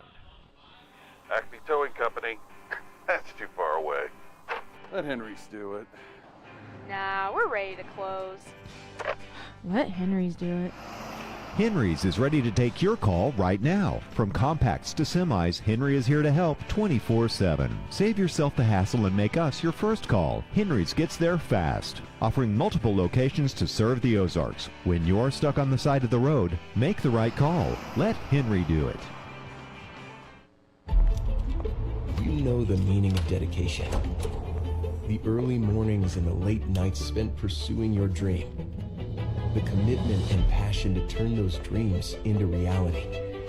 That spirit of dedication is why Central Bank is always there, working behind the scenes, helping you navigate those twists and turns in your journey with solutions that are tailored to meet your business needs. Central Bank, we do business better.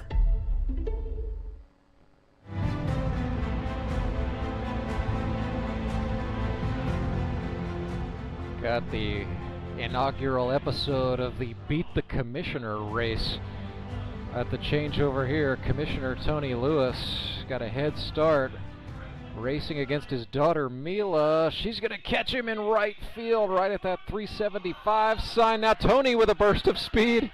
Mila is down. Oh my goodness. A crash on the final straightaway takes out the chosen one, Mila Lewis, and it's Tony with dad strength and dad speed. It's the exact opposite of the Atlanta Braves' famed Beat the Freeze challenge. Beat the Commissioner. I guess Tony Lewis's record improves to 1-0. Mildly conspicuous, that, to say the least. Well, on to more serious matters on the hill for the Springfield Metropolitans. The 2-time Grip and Rip Baseball League MVP, a 3-time Howard Bell Trophy champion, Clay Murphy has the ball.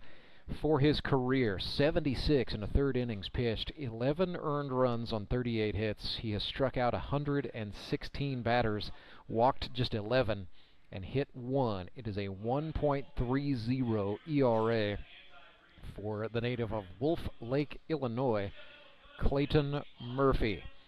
Last year with the Springfield Mets, 30 2/3, 8 earned runs on 18 hits, 51 Ks to just 8 walks, and the aforementioned hit batsman. Clay Murphy had the perfect season back in 2021 with Moon City. 20 innings, no earned runs, absolute 0.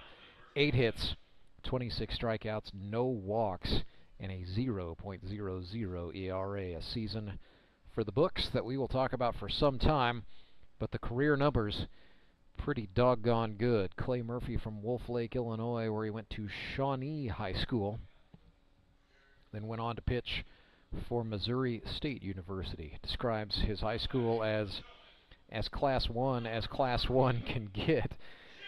Small school where if you're on the baseball team, you're pretty much on varsity as a freshman by necessity.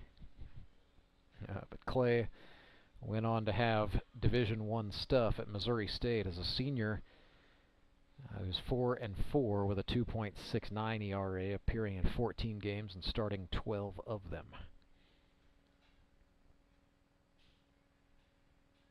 So the batter for the Branson Showmen is Gerad Fox. It'll be the 4, 5, 6 hitters here. Gerad Fox, no stranger to standing in against Murph.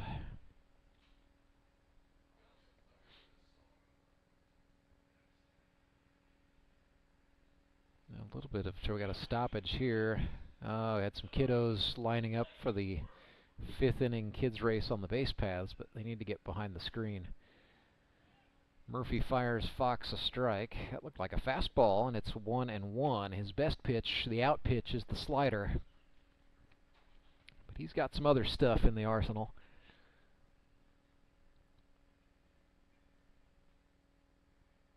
There it was, front door slider for a strike.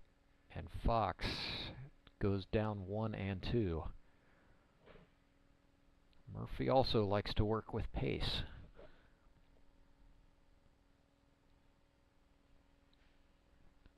Struck him out. Gerad Fox goes down looking.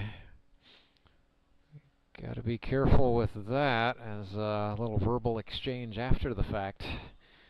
Down on strikes goes Fox to start the 5th. David Rodriguez, Clay Murphy's former teammate with the Springfield Mets, steps in. He's wearing a different jersey this time, the purple of the Branson Showmen. David had 9 hits a season ago.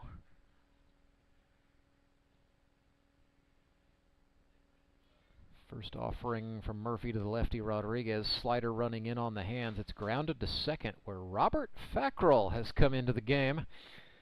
Makes a nice play to get the out. With Murphy coming on to throw, Ben Hammett slides over from second to short, and Fackrell enters the game to play second base. A little bit of Craig Biggio stuff there. Fackrell can catch and can also play on the infield. John McGreevy gets his first look at Clay Murphy. Swings and fouls it off. McGreevy, a newcomer, lives in Branson West, where he works as an engineering technician. Works with CAD software drafting predominantly. 36 years old, originally from Orlando, Florida. Murphy tried to barehand it. That took enough off of the ball that Ben Hammett tried a scoop and throw, falling over, and did not get McGreevy in time. That's an infield single for John McGreevy. As it was hit back, Murphy initially probably thought he was going to have to make a cross-eyed catch to defend himself, but the ball was deadened by the time it got to him. He stuck his pitching hand out at it. And so John McGreevy is the first man to get a hit off of Clay Murphy in 2023. That could end up being a short list by the time this season is done. Here's Tyler Abma for the Showmen. Murphy starts him off with a fastball for a strike. 33-year-old Tyler Abma.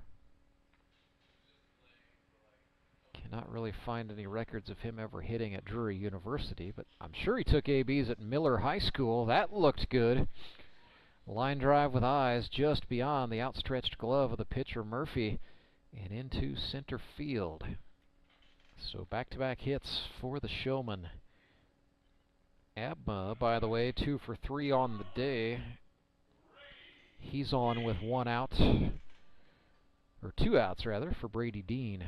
So a little 2-out rally perhaps here for Branson. Brady Dean flew out to center field last time.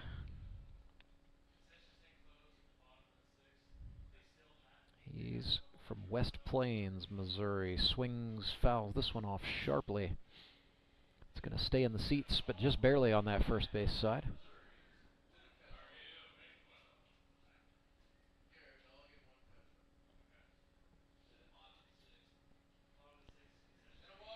Cole Roark is going to come on. The Showman manager, courtesy running for the pitcher Tyler Abma here. So Roark gets into the action for the first time. Number 29, the runner on first. He is the tail runner. McGreevy, the lead runner for the Showman at second. 0-1 pitch to Brady Dean. Swung on, grounded into play. Fackrell with it. Throw to first. In time. Tyler Rusk had to stretch out, but he hung on. Ugh. I'm going to learn English during this upcoming commercial break. I promise you that. Rusk hung on to get the out. 5-1 is the score. Showmen out in front. Back right after this. I'm Nicole Cartmel with the Bank of Missouri. Whether you're looking to pay bills or make a big purchase, sometimes you need cash quickly to take that next step. A consumer loan might be a perfect option to help you live well, bank well. Sonia McClendon, one of our branch managers, is here to explain. Thank you, Nicole. We provide personal consumer loans for almost any purpose, from building your credit to financing that new car. We offer competitive rates, and decisions are made locally so we can get you the money that you need quickly. But what makes our consumer loans unique is that personal touch. For example, I recently worked with a customer to secure a loan for a horse trailer. He could have went elsewhere, but he chose to work with his bank because of that personal relationship that we've built with him. Being able to work with your personal banker that you know and trust makes a big difference. That's right, because we work with our customers to help them live well, bank well. Get started at bankofmissouri.com.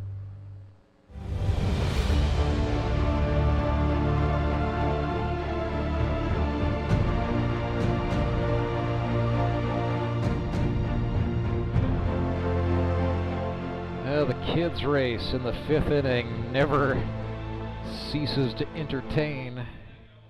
It's a guy in a wizard hat? I don't know. I do not know. A tradition unlike any other. Rantzberger back with you live at Sky Bacon Stadium, where the Branson Showmen lead the Springfield Metropolitans 5-1. Bottom of the 5th, Tyler Abma goes back to work. A yeoman's effort for Abma today on the hill. He is through 4, having allowed 1, 2, 3, 4, 5, 6 hits, struck out 6. He's been throwing strikes, and for that I thank him. Batter scheduled for the Mets this inning. It'll be Ben Hammett. Would be Josh Wilbanks' position in the order, although I see Robert Fackrell up with a bat in his hand. So I think it's going to be Fackrell hitting for Wilbanks in the 9 spot, and then Justin Loudon's place in the order is after that. So that's what we'll do, the 8, 9, 10 hitters for the Mets. Abma's on the hill. He's ready to go. Last warm-up toss coming down. Maybe not the last warm-up toss. I thought we were ready. Now we're ready. Fox throws down to second, and here we go. So Ben Hammett out of Rose Hill, Kansas, with his team trailing by 4 runs, has the bat to get us going in the bottom of the 5th.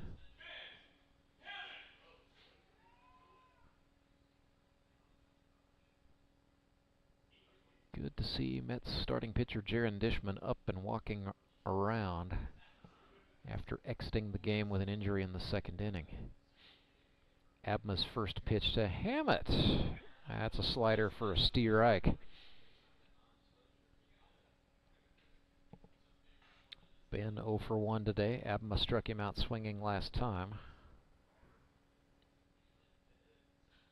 Hammett swings and lines this one just foul, left field line.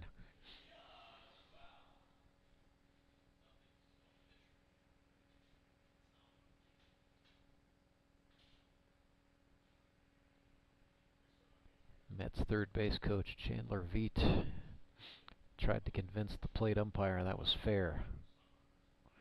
No, sir. Swing and a foul ball back. Chandler officially retired as a pitcher this offseason, but was brought on Brock Chaffin's coaching staff down there with the iPad in his hand. So charting the game on Game Changer.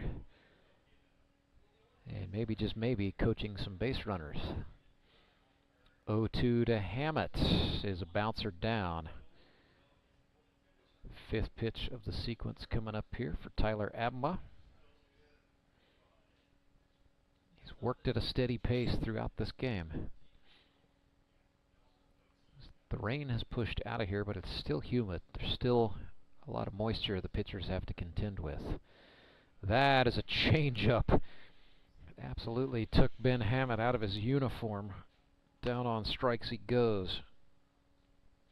7 on the day for the Showman mound man, Tyler Abma, and it brings up Robert Fackrell. Springfield, Missouri native, went to Glendale High School and then went to University of the Ozarks, where he was on the wrestling team. Works in the kitchen at Black Sheep Restaurant. An expert on assembling delightful hamburgers and other fare. Second year in the league for Fackrell. Ooh, swing and a miss there. He was on the Branson Showmen in 2021. He was undrafted in 2022, stayed persistent, was actually driving down to Jonesboro, Arkansas to play with a team there called the Arkansas Turbo Pandas. Some other GRBL guys do that. Zach Ralph from the Mountain Ducks, Cole Hazelhorst from the Republic Locos. Cody Files, a former GRBL player, runs that club. So Fackrell stayed at it and is going at it here with Tyler Abma, but back in the GRBL, closer to home. 2-2 for Fackrell with 1 out. Abma trying to punctuate a fine debut. That did, yes it did. Umpire was a little slow, but it's a called strikeout. Fackrell goes down. He's the 8th victim of a Tyler Abma two-seamer today. Here's Jerry Kelly. He's entering the game to pinch hit in Loudon's position. Kelly, another one of those guys, undrafted in 2022, back in the league. This is his 3rd year of grip and rip baseball. He was with Moon City in 2020. He was with the Mavericks again in 2021. Jerry Kelly looked at a strike there. Works as a corrections officer for the Federal Bureau of Prisons. Retired from a long career in the United States Army with the rank of sergeant. Down 0-2 there. Make that down on strikes. Kelly swings and misses over the top. So Tyler Abma's pitching day is done, but he concludes it by striking out the side. 9 strikeouts for Tyler Abma, who gave up 1 earned run on 6 hits. A gem. Showman lead 5-1. Mets go back to the field for some more when we come back. Acme Towing Company. That's too far away. Let Henry's do it. Nah, we're ready to close. Let Henry's do it. Henry's is ready to take your call right now. From compacts to semis, Henry is here to help 24/7. Save yourself the hassle and make us your first call. Henry's gets there fast, offering multiple locations to serve the Ozarks. When you're stuck on the side of the road, make the right call. Let Henry do it.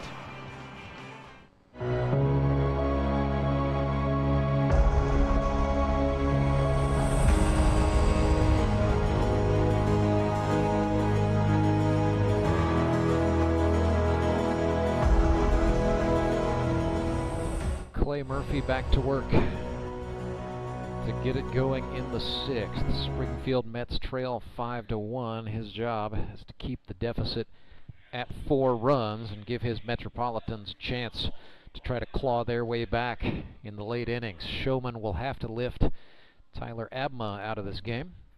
So that's a big question mark. I'm honestly not sure who's going to come on to pitch. Cole Roark has kept his game plan in terms of pitching a little bit close to the chest. So we could see Cole Roark himself. We could also see Calvin Dreyer, Jacob Karlson. Heck, we could see Carter Rinne. I don't know what we're going to get. Right now we're going to get Matt Spangler at the plate. Branson's own Matt Spangler playing for the hometown club for the first time.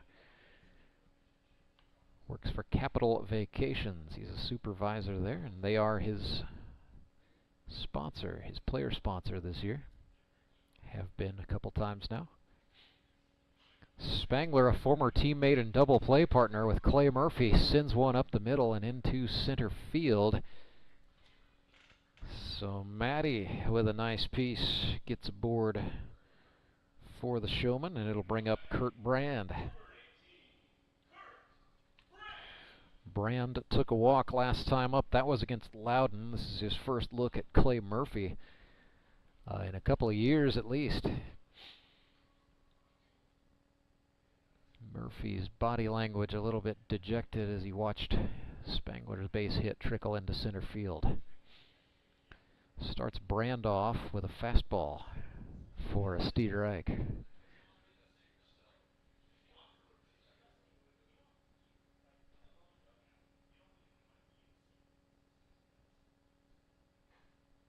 One up and out of the zone.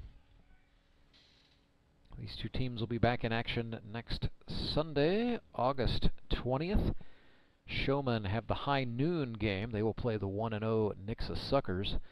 Metropolitans will take on the 0-1 Republic Locos at 3 o'clock. And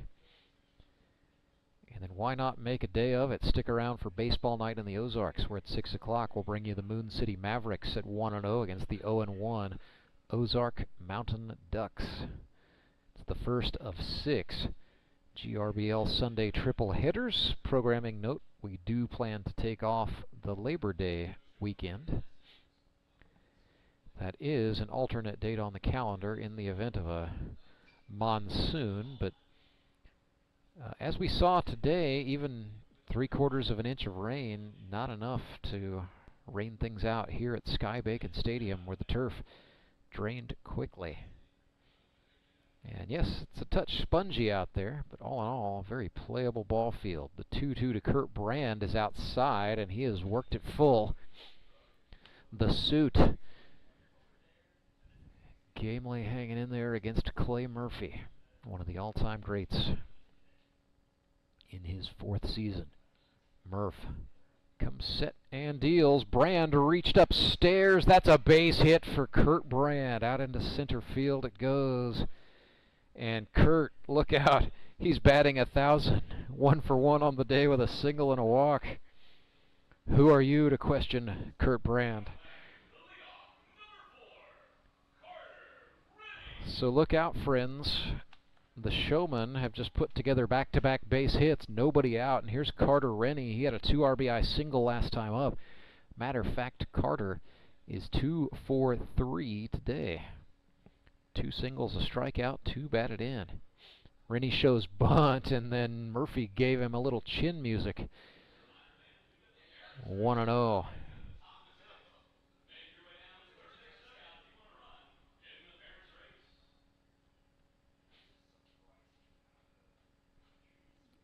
Wonder if Rinne will show bunt again. I wouldn't if I were him.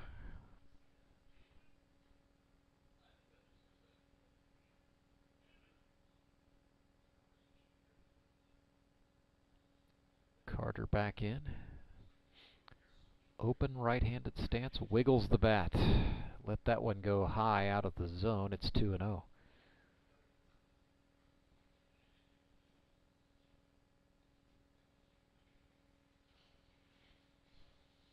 5-1, the advantage for the Branson Showmen with 2 runners on, nobody out in the top of the 6th.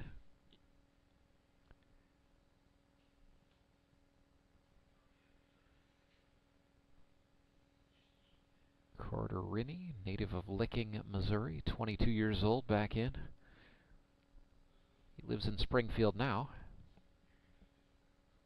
He's up 2-1 on Murphy. Swing and a foul ball. Rinne was late to that, and that was, in on the hands.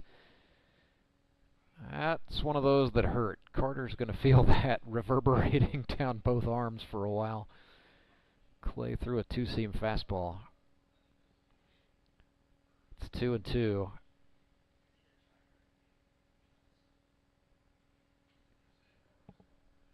Murphy checks the runner, now comes home. Rinne again, late getting to it. sprays it foul to stay in the hunt. That ball probably cleared the concession stand and is out on the street. Got North 19th Street here in Ozark, runs along US Highway 65.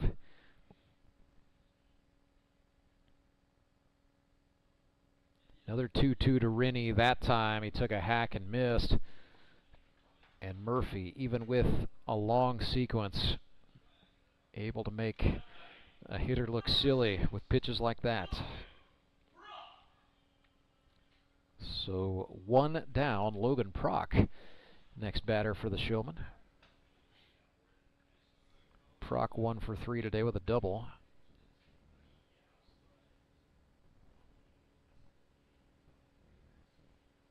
Swung and chased the slider there.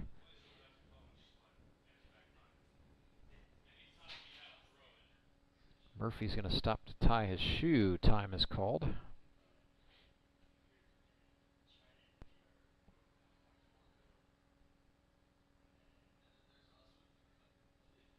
So we'll do it again. 0-1. Another slider. That was on the inner half. 2 in for Prock. It's 1-1.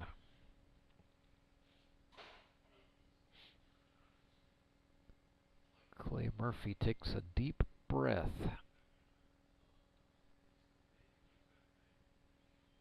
Slider gets away from the catcher Easter. It's wild. Runners move up.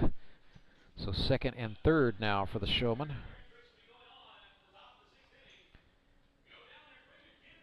Not the start to the campaign Clay Murphy would have wanted to have today, but for the moment he's unscathed.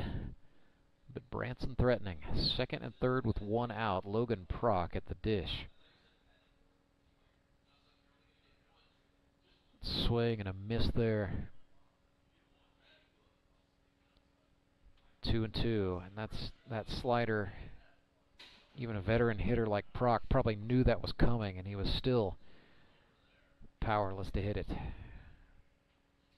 There it was again. Prock got a piece, and it's foul.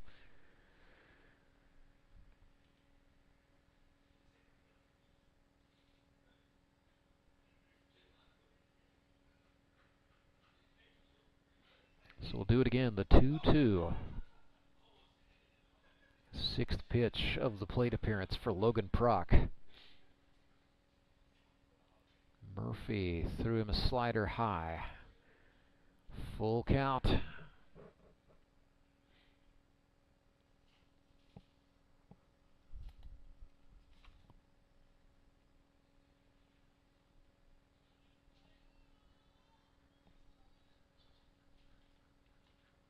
Murphy's payoff pitch is a slider for a strike. Prock goes down looking. That's back-to-back Ks for Clay Murphy. 3 in the game, and it brings up Jacob Karlson, the most dangerous hitter in the Branson lineup in the 3 spot. 0-4-2 today with a walk. Swings and sprays this one right side. Tyler Rusk, the first baseman, stumbles. Karlson hustled and dove, but Rusk just got the foot to the bag in time. Jake's going to want to go back and have a look at that, but Rusk was a little unprepared for Karlson's pace. Nonetheless, goes down as a ground out to the first baseman. In the book, middle of the 6th, Branson Showmen up 5-1 on the Springfield Metropolitans. I'm Nicole Cartmel with the Bank of Missouri. Whether you're looking to pay bills or make a big purchase, sometimes you need cash quickly to take that next step. A consumer loan might be a perfect option to help you live well, bank well. Sonia McClendon, one of our branch managers, is here to explain. Thank you, Nicole. We provide personal consumer loans for almost any purpose, from building your credit to financing that new car. We offer competitive rates, and decisions are made locally so we can get you the money that you need quickly. But what makes our consumer loans unique is that personal touch. For example, I recently worked with a customer to secure a loan for a horse trailer. He could have went elsewhere, but he chose to work with his bank because of that personal relationship that we've built with him. Being able to work with your personal banker that you know and trust makes a big difference. That's right, because we work with our customers to help them live well, bank well. Get started at bankofmissouri.com.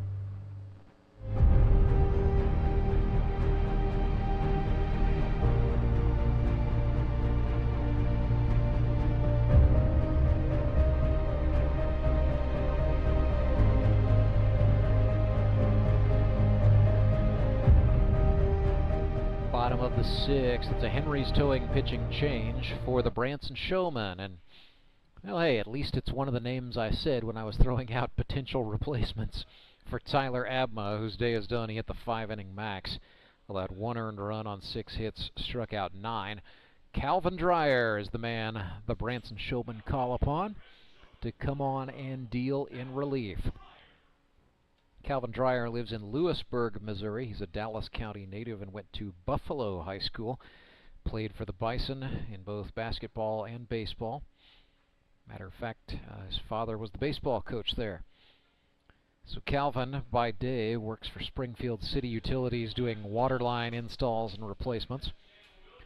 Also has a farm with a beef cattle operation, and when he's not doing that, he helps out coaching the baseball team at his alma mater, Buffalo High.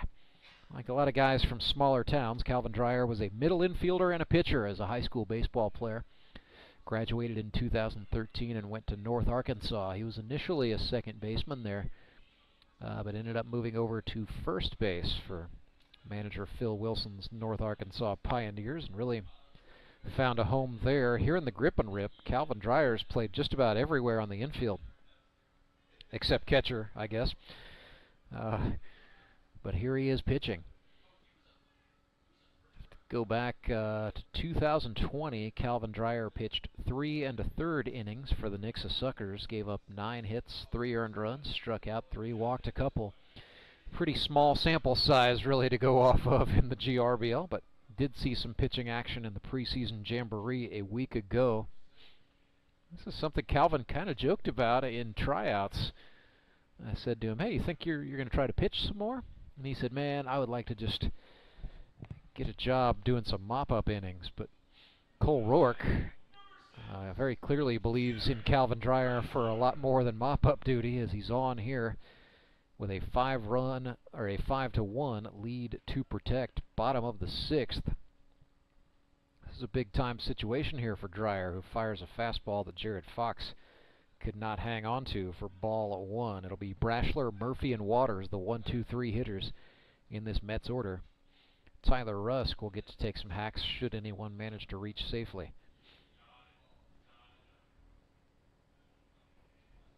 That is a fastball on the inner half for a steer hike. Pretty standard fare in the toolbox for Calvin Dreyer. Fastball change curve. Here's the 1-1. Swung on, fouled back. His delivery with Calvin's release point kind of makes the ball tough to track out of his hand. Braschler today 0 for 2. 1-2 pitch. Curveball down. Mets acting like that was a dropped third strike. Yes, it was, and down he goes. So Calvin Dreyer throws Gerad Braschler, the old hammer, gets the strikeout, and then the Showmen take care of the dropped third strike. Clay Murphy bats. 0 for 2 with a couple of groundouts today. Swings at this one, fouls it off first base side. It's Calvin Dreyer stuff. Stark contrast to the gas Tyler Abma was throwing. But if Dreyer can locate, he's going to be okay. Breaking ball. Murphy sat back and got under it. Calvin calls off his friends and makes the catch himself. Second out. So Dreyer will now get a look at Harrison Waters, who absolutely ripped a single to left field his last time up. on the quest to repeat as the league's leader in hits. Harry out of Republic, Missouri. Where's number 7? Calvin Dreyer fooled him with the curve. Waters, I think that was laughing at himself. Not sure. Hard to get a read on that guy's facial expression sometimes. Usually it's a smile. Here's the 0-1. Dreyer went to the heat, but it's low.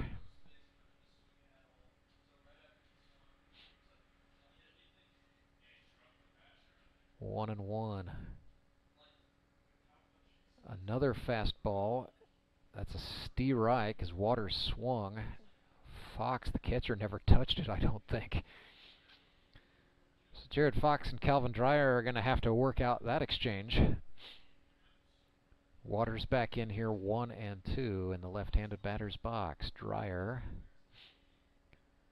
brings it from up by his chin. Grounder right up the middle. Dreyer, fast glove, underhand flip to David Rodriguez in time. So 3 up, 3 down. Calvin Dreyer puts a bagel on the scoreboard for the Branson Showmen, and they lead the Springfield Metropolitans 5-1. Acme Towing Company. That's too far away. Let Henry's do it. Nah, we're ready to close. Let Henry's do it. Henry's is ready to take your call right now. From compacts to semis, Henry is here to help 24/7. Save yourself the hassle and make us your first call. Henry's gets there fast, offering multiple locations to serve the Ozarks. When you're stuck on the side of the road, make the right call. Let Henry do it. Support local, give local. We hear it all the time, and when it comes to blood donation, there's an easy way to make sure your gift is being used in your community. Donors with Community Blood Center of the Ozarks provide every drop of blood, platelets, and convalescent plasma to patients in over 40 area hospitals. How do I know why that's important? Because my youngest daughter, Joselina, is alive today thanks to local blood donors. Find out how you can help at cbco.org. Local donors, local patients. That's the Community Blood Center of the Ozarks difference.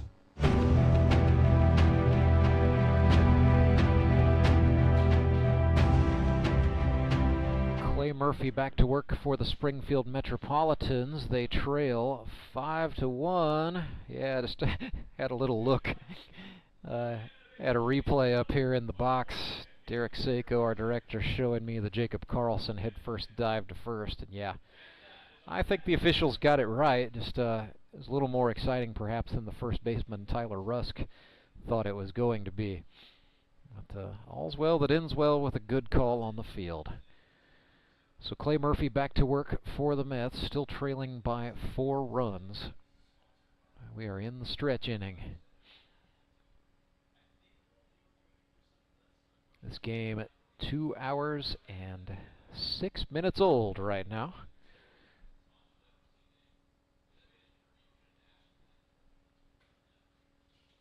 Started at 3:17. So the trick is they will need to have, because of the GRBL's time limit for games, they will need to have started the 9th by the 2 hour 35 minute mark. So that means they've got 29 minutes here to try to chew through a couple innings. Gerad Fox bats for Branson. First pitch he sees from Clay Murphy is a fastball for ball 1.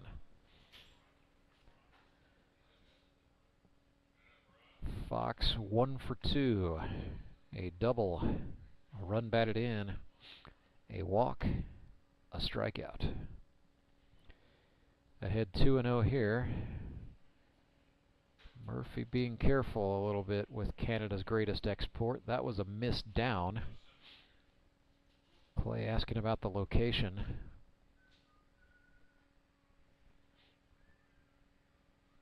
The 3-0 pitch. That was just the old get me over slider. 3-1.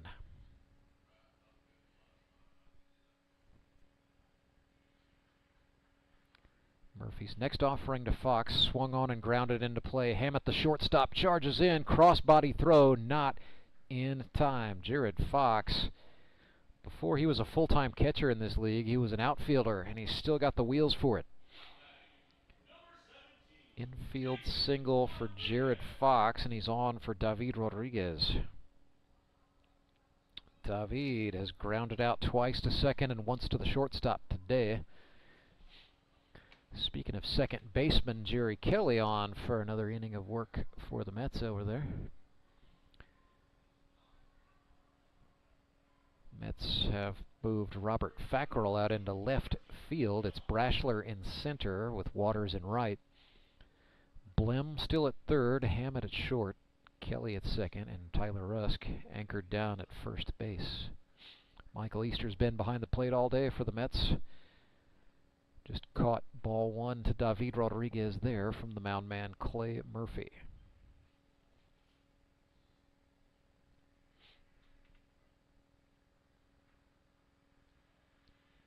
The 1-0 swung on. This is in the air to left. Fackrell backpedaling, makes the grab and the out. A little bit interesting there, but Fackrell got a good read on it and then adjusted to the ball in flight.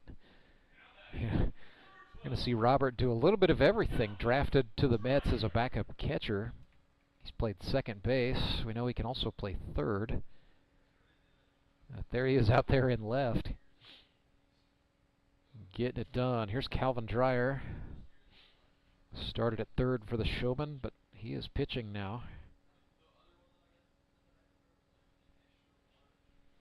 Re-entering at his position in the order. He has 0 for 2 today with 2 strikeouts. No batting gloves for Calvin Dreyer. Just likes the feeling of the bat in his hand. There's a swing and a foul ball back. Probably didn't like the feel of that.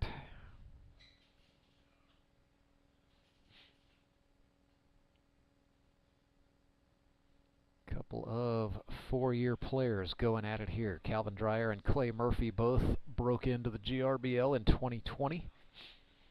Murph ahead 0-2. Looks back and checks the runner. That's McGreevy, courtesy running for Fox. Comes home and Dreyer fouls that one off. That ball carried way out of here in a westerly direction, and it may be on US Highway 65. Another 0-2. Murphy, slider, swung on, grounded.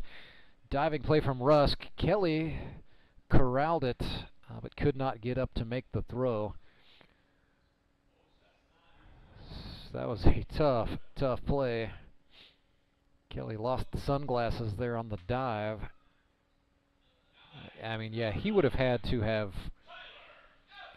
basically flipped that with his wrist. I mean, the way he was extended, couldn't even really use his elbow to even attempt to throw. So Kelly does the wise thing. Instead of throwing it away, just holds the runners in place.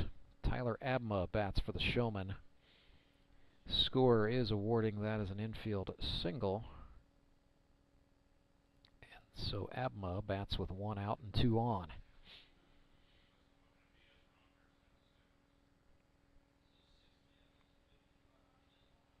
Steerike thrown there.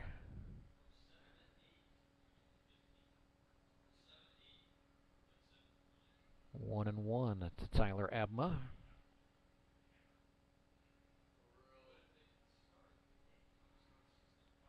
Tyler is, first of all, down 1-2 here, but he is 2 for 3 today. Stringing together a pretty nice ball game.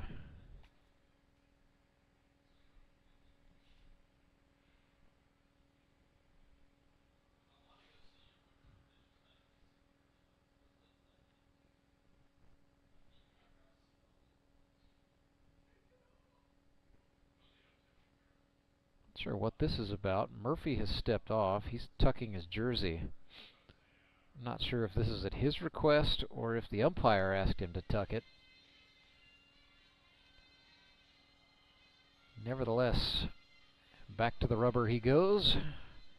Wardrobe has been maintained. It's 1-2. Tyler Abma back in.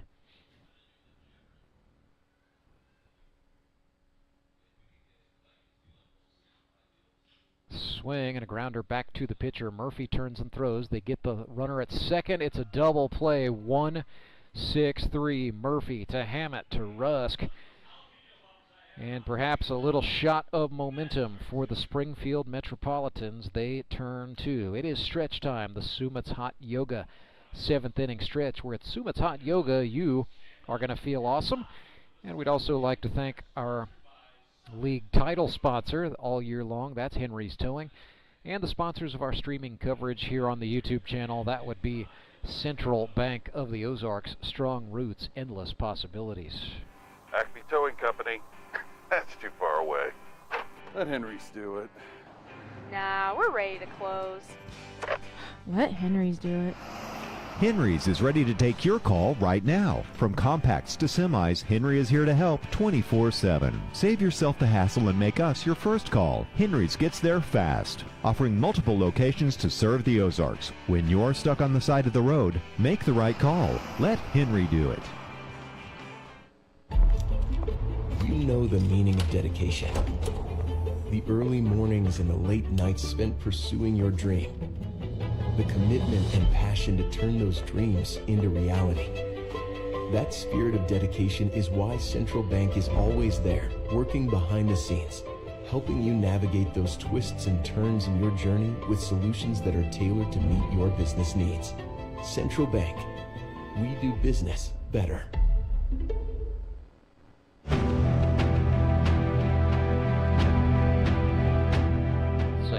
Towing pitching change in the 7th inning. The manager for the Branson Showmen has dialed up his own number. The native of Torrington, Wyoming, Cole Roark, to the pitcher's mound. For his career here in the Grip and Rip League, 82 innings pitched, 26 earned runs. He has struck out 104 batters and walked just 15. He's also hit 2 men. A 2.85 ERA for Cole Roark. Last season struggled with soreness, tightness, and injury in his right throwing forearm. It actually caused numbness in his fingers and made it difficult for him to hang on to the baseball and figure out what he was doing with his pitch grips. So just 12 2/3 innings pitched a season ago for Branson. Roark, 7 earned runs on 15 hits in 2022, 16 strikeouts to 6 walks, and a 4.97 ERA. He's had a full 9 months to heal up, also a full 9 months to think about his last outing, which was a loss in the Howard Bell Trophy Championship game in 2022 at the hands of the Springfield Mets. Facing Tyler Rusk, Cole Roark starts him off with a ball low. Rusk swung and chased there. So Cole Roark, the owner of a pretty filthy slider, without question has a fastball or two seam and a 4-seam. And his changeup, also a capable strikeout pitch, a Vulcan change, something a little bit different. Typically the Vulcan change is the pitch you see, 12-year-olds install when they're creating a pitcher on MLB The Show on PlayStation 5, but Cole Roark comes out here and does it in real life. It's a 2-2 count to the newcomer Tyler Rusk. And the Mets' first baseman is 1 for 2 today. This is his GRBL debut. Swing and a foul ball back.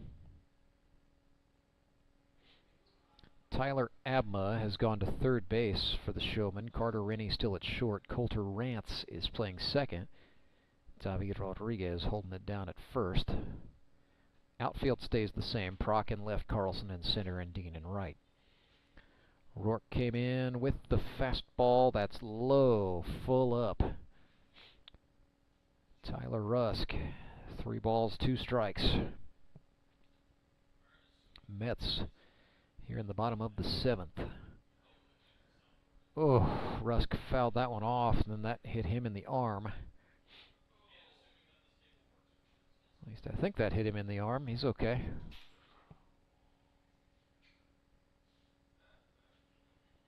Gonna get back in here.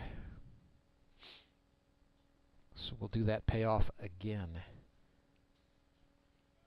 7th pitch of the at-bat. So that's a fastball inside, and Tyler Rusk ekes out a walk. So he's aboard for the second time today. It's going to bring up Sweet 16, Brock Chaffin.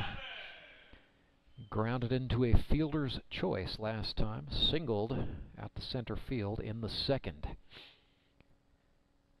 And Brock Chaffin was Cole Roark's 100th strikeout here in the Grip and Rip League. That ball got away from the catcher Fox. It's a passed ball off the shin guard.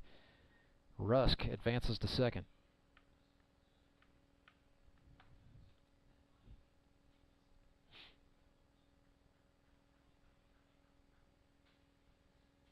Skies are starting to darken again here at Sky Bacon Stadium, although the picture on the radar assures us we should be all right to get this one done. 1-0 to Chaffin with a man in scoring position. Swung on, grounded up the middle, past Roark. Rinne, the shortstop, ranges over his throw to Rodriguez in time. Excellent range by Carter Rinne, going over on Colter Rance's side of the infield to make the play. Rinne had been playing in and over to hold the runner Rusk, and so good communication on the infield from the Showman to get the out. So Rusk is at third with one away. Mark Blem is the batter. 1 for 1 today with an infield single and a sacrifice fly. Steerreich thrown there. Cole Roark wasting no time, going after the automotive tool manufacturer Mark Blem, owner of a couple of the strongest arms in the Grip and Rip. Swing and a miss there.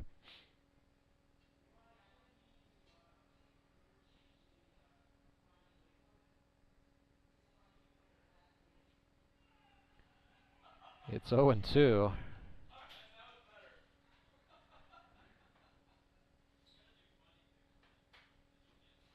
Swing and a foul ball.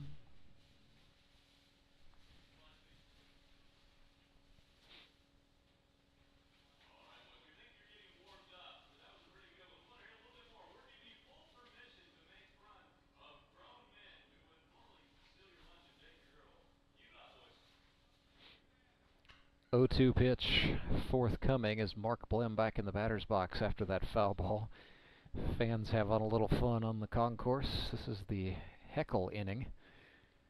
Might be the last ever heckle inning, so I hope they get their money's worth. Blem lifts one in the air into shallow left. That's going to get down in front of the left fielder Proc, and the run scores. Tyler Rusk comes across. It is 5-2. Mets chip away with an RBI single off the bat of Mark Blem. Carter Rinne ran all the way out into left, tracking that baseball. Just needed a couple more feet. He's a little bit slow coming back into the infield. But he and LP, Logan Proc, avoided a collision. Rinne pats his chest as he looks at his pitcher Cole Roark as if to say, my bad. Still one out. This ball swung on and pooched. Rinne will have no problem getting to that. Michael Easter is retired for the second out. So Ben Hammett, last hope for the Mets this inning.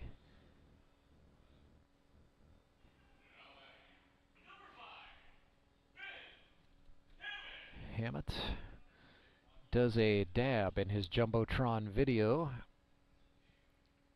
which he says is strictly to embarrass his 3 kids. Of course, 2 of those kids are in college now. He and Julie have 1 left in high school.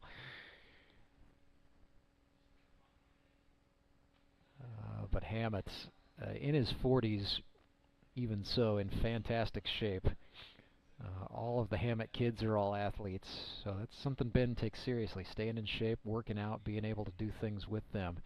Grounder back to the pitcher, Roark off the mound, makes the play. Throw to Rodriguez in time, and Hammett is retired. Mets put up 1, but the Showmen are still in front, 5-2. Back with more Grip and Rip baseball right after this. Acme Towing Company. That's too far away. Let Henry's do it. Nah, we're ready to close. Let Henry's do it. Henry's is ready to take your call right now. From compacts to semis, Henry is here to help 24/7. Save yourself the hassle and make us your first call. Henry's gets there fast, offering multiple locations to serve the Ozarks. When you're stuck on the side of the road, make the right call. Let Henry do it.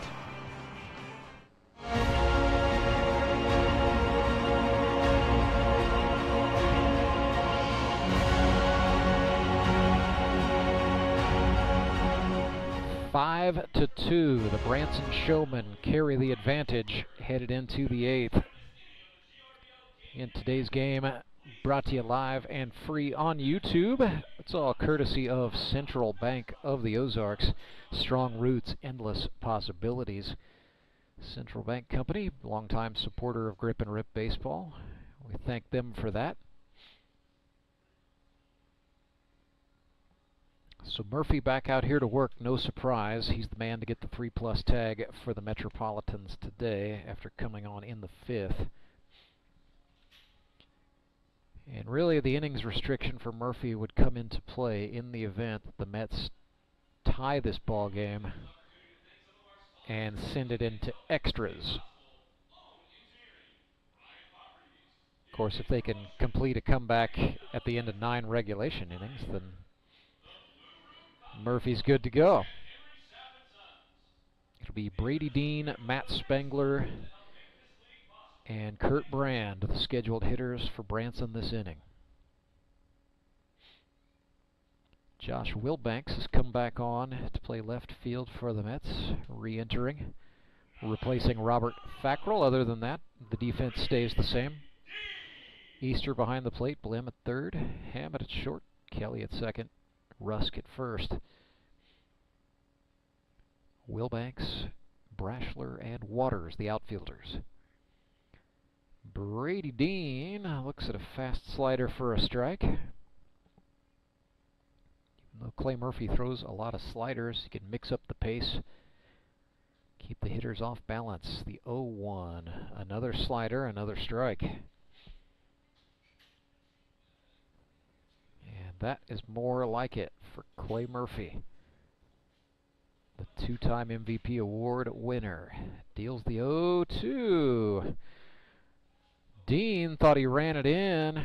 He's a little hot under the collar after that one, but it's a called 3rd strike and down he goes.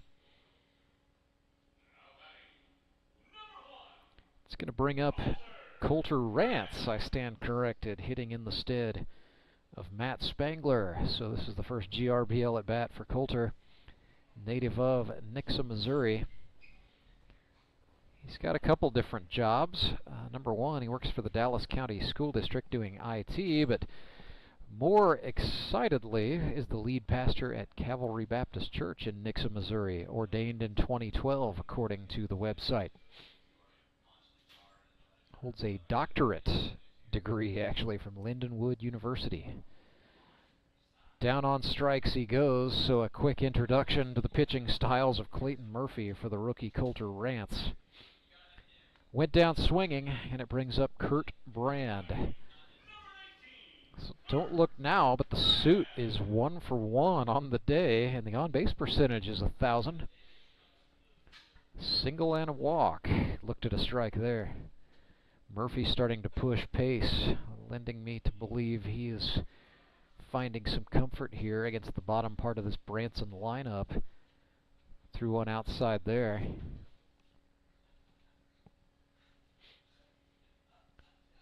So if Murphy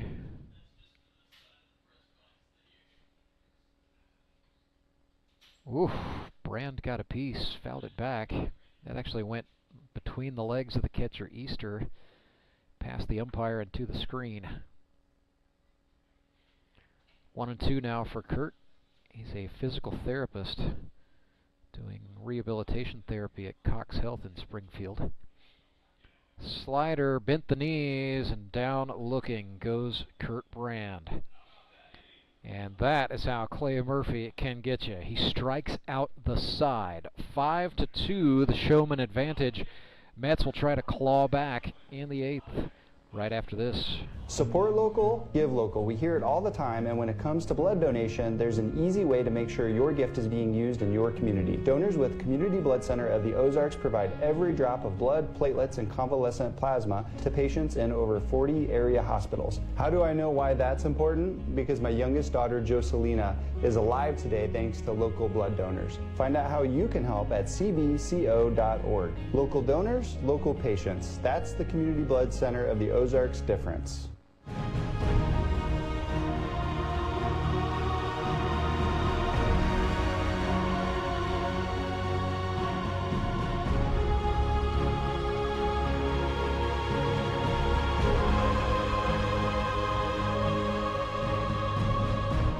Cole Roark back to the hill for the Branson Showmen. Trying to hang on to this one. Bottom of the 8th, 5-2. The Showmen lead the Springfield Mets. Josh Wilbanks has the lumber in his hand. He comes up here in the bottom of the 8th. It will be Wilbanks, Kelly, and Braschler. Josh Wilbanks, veteran of the United States Marine Corps, served 2 combat tours in Iraq as part of Operation Iraqi Freedom.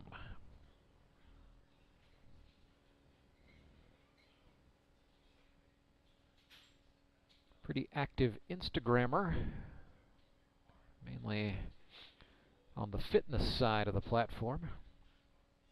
Swings and pops this one up. It's going to stay on the infield. Carter Rinne runs in and makes the grab, the shortstop for the Showmen.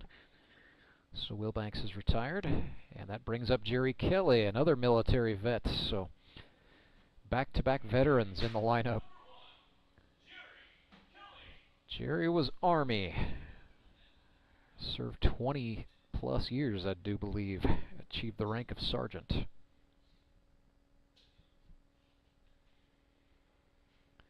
These days, he's a prison guard.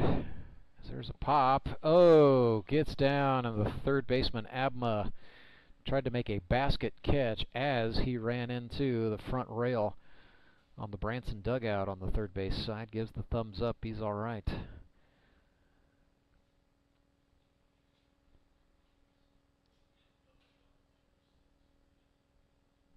So 0-1 for Jerry Kelly.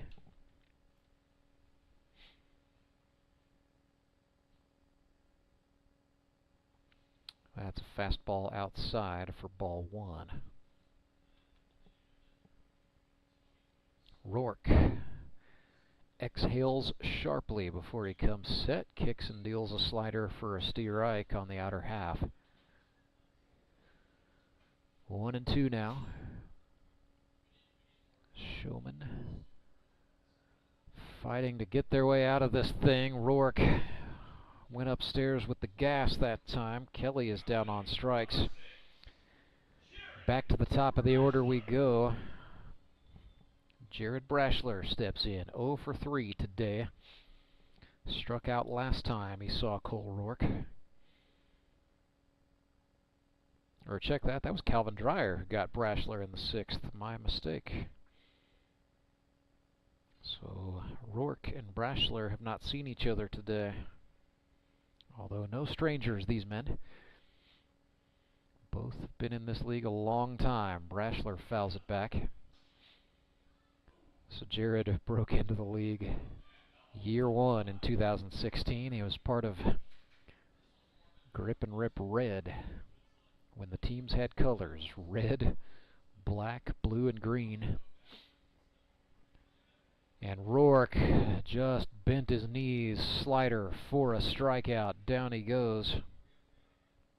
Cole Roark asking the umpire to check for the time limit. And no, you do not get the time limit, Mr. Roark. We can and should start the 9th inning. This game started at 3:17.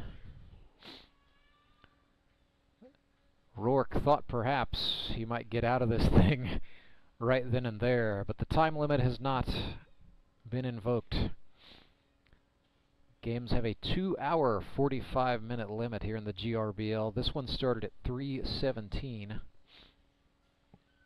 And And so right now it is 5:50. Wait, don't tell me. Want to make sure I'm exactly correct on the math, and keep in mind I have a journalism degree, so didn't have to do a lot of math. But yeah, 33 minutes, Cole. You are 2 minutes shy of being able to mess with the 2-hour 35 to start inning number 9 rule that we talked about in the manager's conference call before the start of the season. So Clay Murphy back out to work.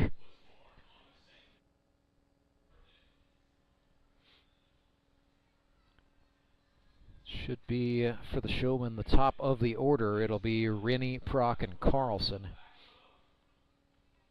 And then the Mets will have one more crack at it. 5-2 our score right now. Branson Showmen out in front.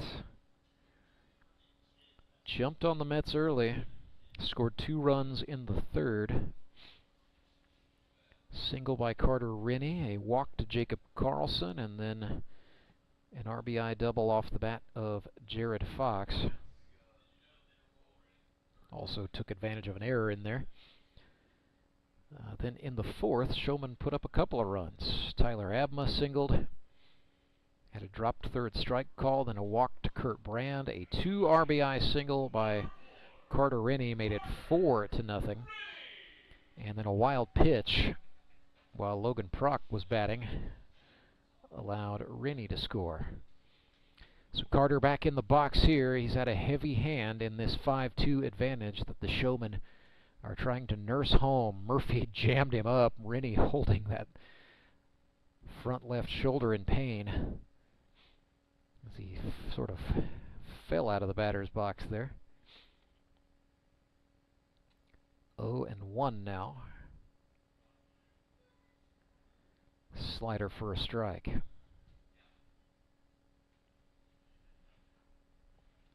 Murphy jumping up with the 0-2 to the Showman leadoff man. Swings out and fouls that. A hot shot liner into the seats.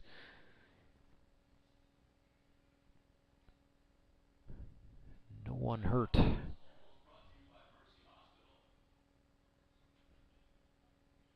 So another 0-2 for Carter Rinne. Ooh, slider. He sat back waiting for it. Kelly, the second baseman, charges in. His throw to Rusk in time. Rinne asked for the call. He didn't get it. Tyler Rusk got that big 6'6" frame, and he was able to get that foot back, keeping it on the bag. Good hustle from Jerry Kelly as well. That notches the out. Here's Logan Prock. 1 for 4 now. Clay Murphy got him looking last time. Swing and a foul ball back.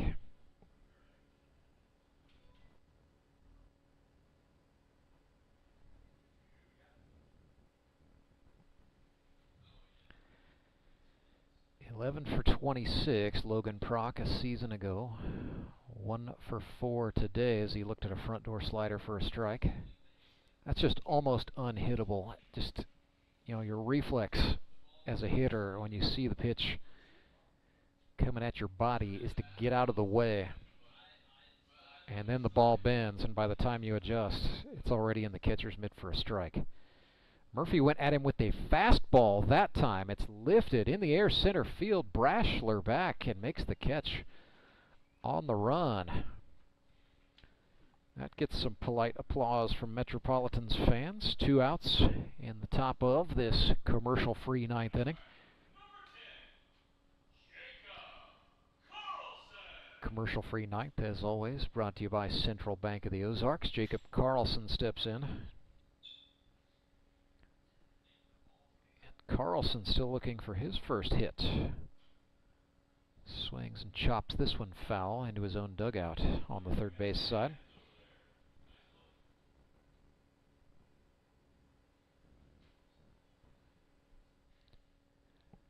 Back into the box he goes.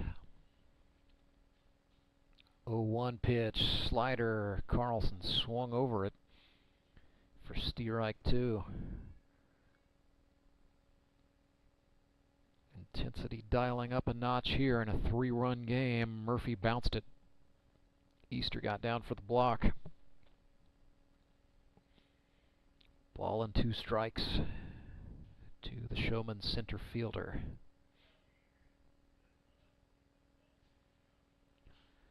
Fastball swung on, grounded foul.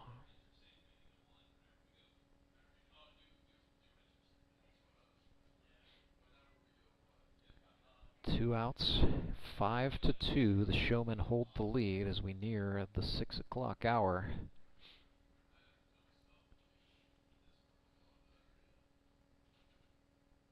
Murphy winds and deals. Karlson reaches out and sends this one down the right field line. It's fair. He's thinking extra bases. That goes into the Metropolitans bullpen. Karlson rounds second and is heading for third. He gets the whoa sign. A stand-up triple for Jacob Karlson. And actually, no, it's not a triple. That's going to be a double because the ball, this is okay. Here we go, a Sky Bacon Stadium ground rule being invoked. And the baseball carried out into the bullpen. Once it crosses that thick white line down either foul line, in this case it's a straight line, separating the right field bullpen from the playing surface, that's considered a ball out of play. So at that point it becomes a ground rule double.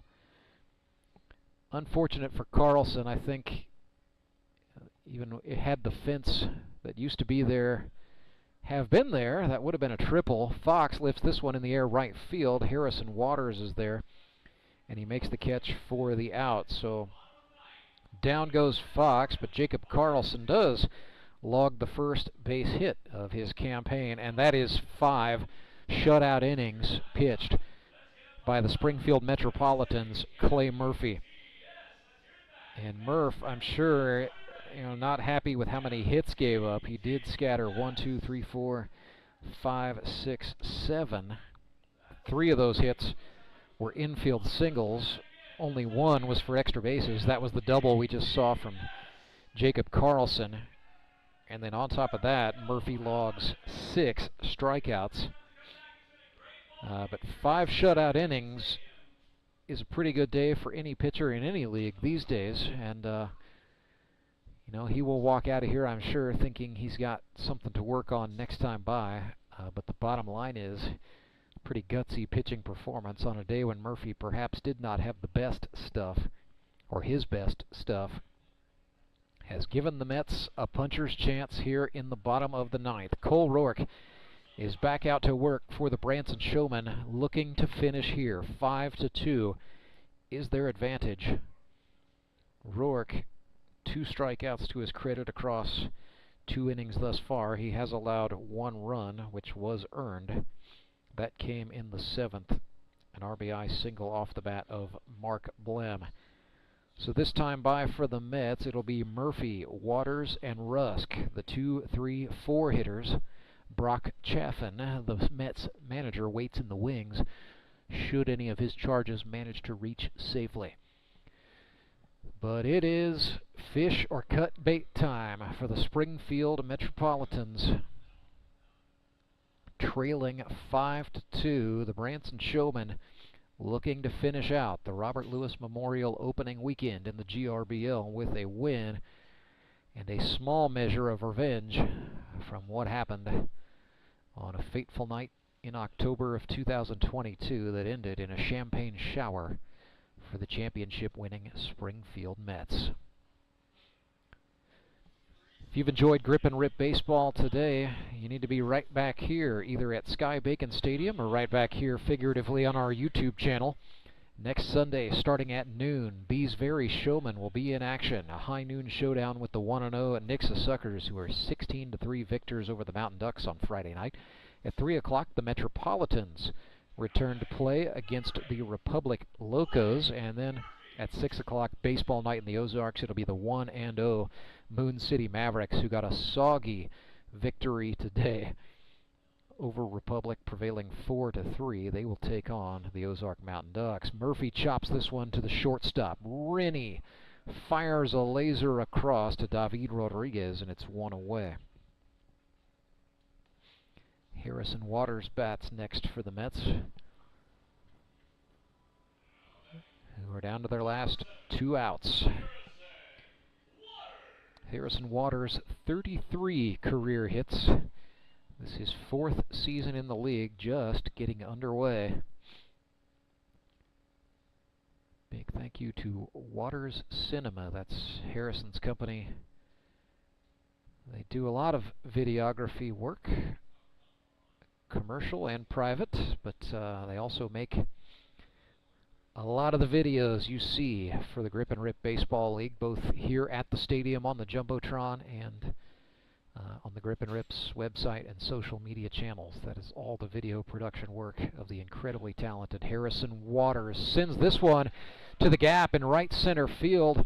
That is going to get through to the wall. He's thinking extras all the way, rounding second and going for third is Waters as the throw comes in.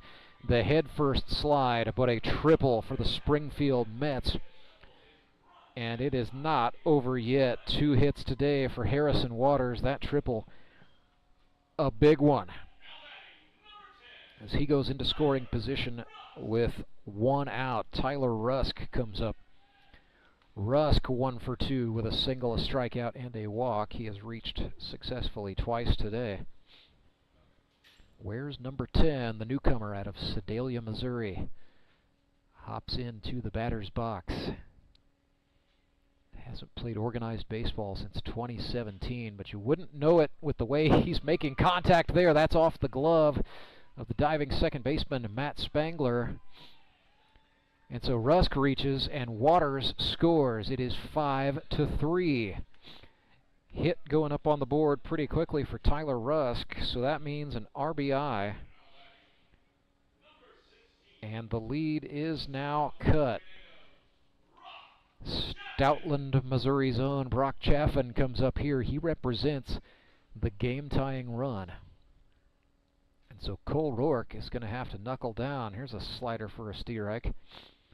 Maybe not knuckle down. He's going to have to bear down. Bow his neck. Find the zone. Make some batters miss. Unfortunate there. Rusk put that just beyond the reach of the second baseman, Spangler. There's a strike thrown to Chaffin, who's in an 0-2 hole. Chaffin having a little dialogue with the man in charge here in the bottom of the 9th. 5-3 ball game. Roark looks back at the runner Rusk. Now comes home. That's outside. Big stab from Gerad Fox.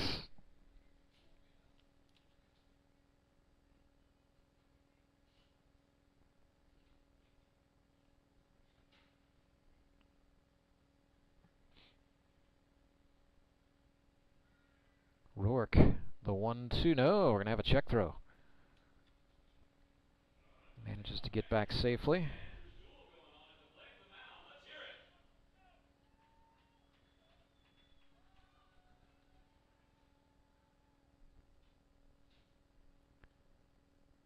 Roark through an off-speeder. Chaffin sprays that the other way. It's into left field. Rusk moves up and takes second, and the rally continues for the Mets.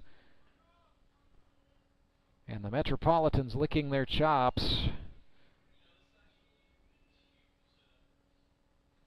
as now the tying run is aboard.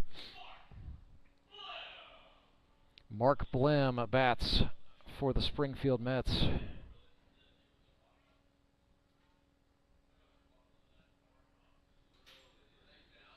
5-3 is the score. Chaffin the tying run. Blem at the plate represents the go-ahead. Still 1 out, and that hit him. Now time is called. Oh, did that hit? Is that a foul ball? That hit the... Okay, that hit the handle of the bat. Wow. Off the handle of the bat, so a foul ball for strike 1. Showmen catch a big break there. 0-1 to Blem with 1 away. Roark looks back at the runner Rusk at second. Now comes home. Fastball. Did not catch the outer half. Everything has suddenly tightened up for all parties involved in this ball game. 5-3, the Showmen clinging with their fingernails right now. Blim swings and misses for strike 2. That was a beaut from Cole Roark. Trying to get a win for himself and for the Showmen. Roark again looks back at the runner. Rusk now comes home. That's inside, and that did hit him. Roark trying to argue that Blim leaned into it. Yeah, you're not going to win that argument. Not today. Oh my goodness.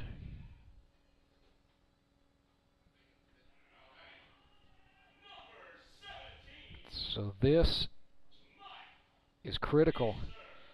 Michael Easter comes up next. Easter today 1 for 3. His hit was an infield single back in the 2nd inning. Bases are loaded. Still 1 out. Roark deals. Swing and a miss. He got Easter with the high cheese. So it's Easter at bat. Hammett in the on-deck circle for the Mets. Roark's 0-1 is high. Tried to go back to the well on the high fastball. Easter did not chase.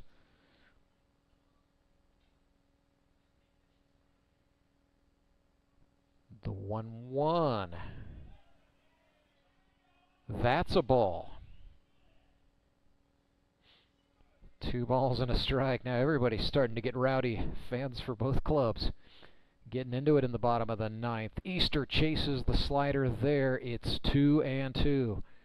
Roark could definitely land a big jab here if he can get Michael Easter at the plate. 2-2 pitch. Swing and a ground ball left side. That's going to get through. Rusk will score. It's 5-4. Chaffin is going to go for home. Roark flipped to the plate to Fox. Chaffin is safe, and we are tied 5-5. The score is tied 5-5. The Metropolitans have crawled back. They trailed 5-0 at one point in this game. They have now scored 3 here in the bottom of the 9th. Still 1 out. Keep that in mind. And the rally continuing for the Metropolitans. Ben Hammett comes up. The runner at third is Mark Blim. Here's a conference on the mound for the Showmen. Cole Roark, he is the Showman manager, so I mean ultimately it's up to him if he's going to stay in this game and continue throwing. I don't know who else they would go to. Maybe Jacob Karlson, could be David Rodriguez, could be Carter Rinne. The cupboard's not bare, but realistically Roark is this club's best chance.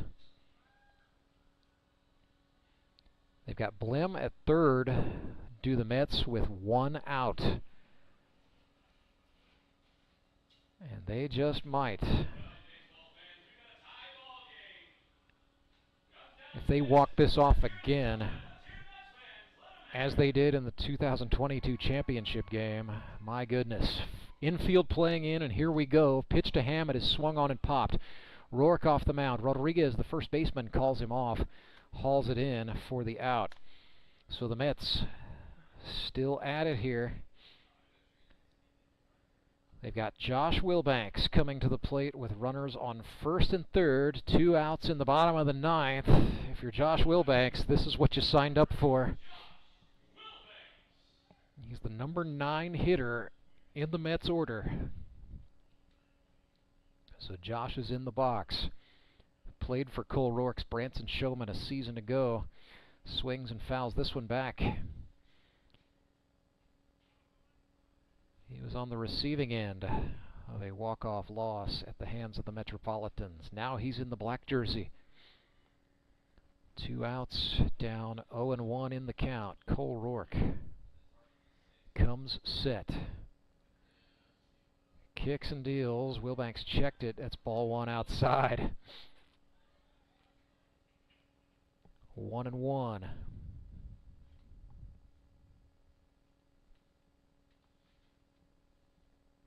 Roark. That was the Vulcan change. Swung on and missed. And Will Banks down to the Mets' last strike.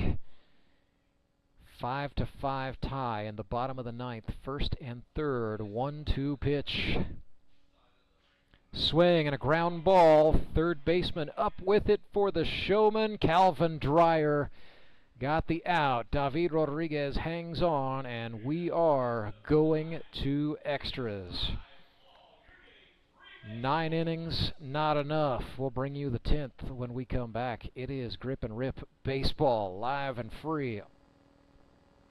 Support local, give local. We hear it all the time, and when it comes to blood donation, there's an easy way to make sure your gift is being used in your community. Donors with Community Blood Center of the Ozarks provide every drop of blood, platelets, and convalescent plasma to patients in over 40 area hospitals. How do I know why that's important? Because my youngest daughter, Joselina, is alive today thanks to local blood donors. Find out how you can help at cbco.org. Local donors, local patients. That's the Community Blood Center of the Ozarks difference. Acme Towing Company. That's too far away. Let Henry's do it. Nah, we're ready to close. Let Henry's do it. Henry's is ready to take your call right now. From compacts to semis, Henry is here to help 24/7. Save yourself the hassle and make us your first call. Henry's gets there fast, offering multiple locations to serve the Ozarks. When you're stuck on the side of the road, make the right call. Let Henry do it. You know the meaning of dedication. The early mornings and the late nights spent pursuing your dream. The commitment and passion to turn those dreams into reality. That spirit of dedication is why Central Bank is always there, working behind the scenes, helping you navigate those twists and turns in your journey with solutions that are tailored to meet your business needs. Central Bank. We do business better.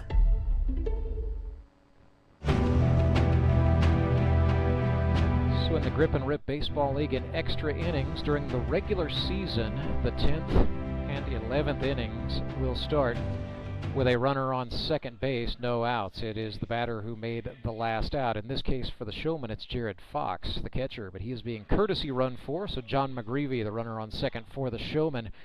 David Rodriguez, Calvin Dreyer, and Tyler Abma scheduled to bat for the Showmen. Clay Murphy hit his 5-inning limit, so the Springfield Metropolitans have to make a Henry's Towing pitching change. They call on right-handed do-everything guy Ben Hammett. He has played just about every position over the course of a 5-year career in the Grip and Rip Baseball League, including pitcher. So he is on to pitch to David Rodriguez in the 10th inning of a 5-5 baseball game. Showmen and Metropolitans all knotted up. Well, in 2021, Hammett pitched pretty extensively for the Republic Locos as a middle reliever. He threw 14 2/3, gave up 7 earned runs on 11 hits, and had a 4.3 ERA. First pitch to David Rodriguez is a ball low. As expected, I think, Showmen are going to work some counts here in the 10th. Going to try to make Hammett work for the strike zone. Rodriguez got brushed back by a high, tight fastball, and it's 2-0. David would love to get on by any means necessary here. This is no time for pride in a 5-5 game. You just need base runners, and you need to figure out a way to bring somebody across. Hammett looks back at the runner. That's the rookie McGreevy. Now comes home and pumps a steer-ike to David Rodriguez. Well, the folks who stayed around and braved the rain are now being treated to some sunshine and an extra innings thriller here. 2 balls and a strike for David Rodriguez. Michael Easter back behind the plate after tracking down a loose ball and adjusting a shin guard.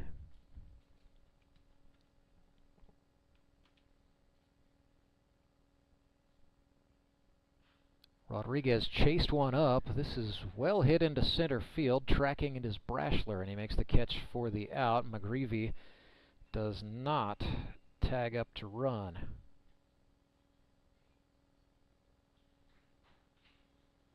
So that'll bring up Calvin Dreyer, re-entered in the 7th. He is 1 for 3 today with a single. Very capable hitter with a fast and strong set of hands. demonstrated good plate vision throughout his career.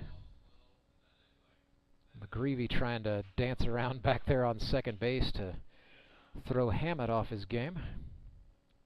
Dreyer took Hammett's first offering and popped it foul out of play beyond the seats on the first base side.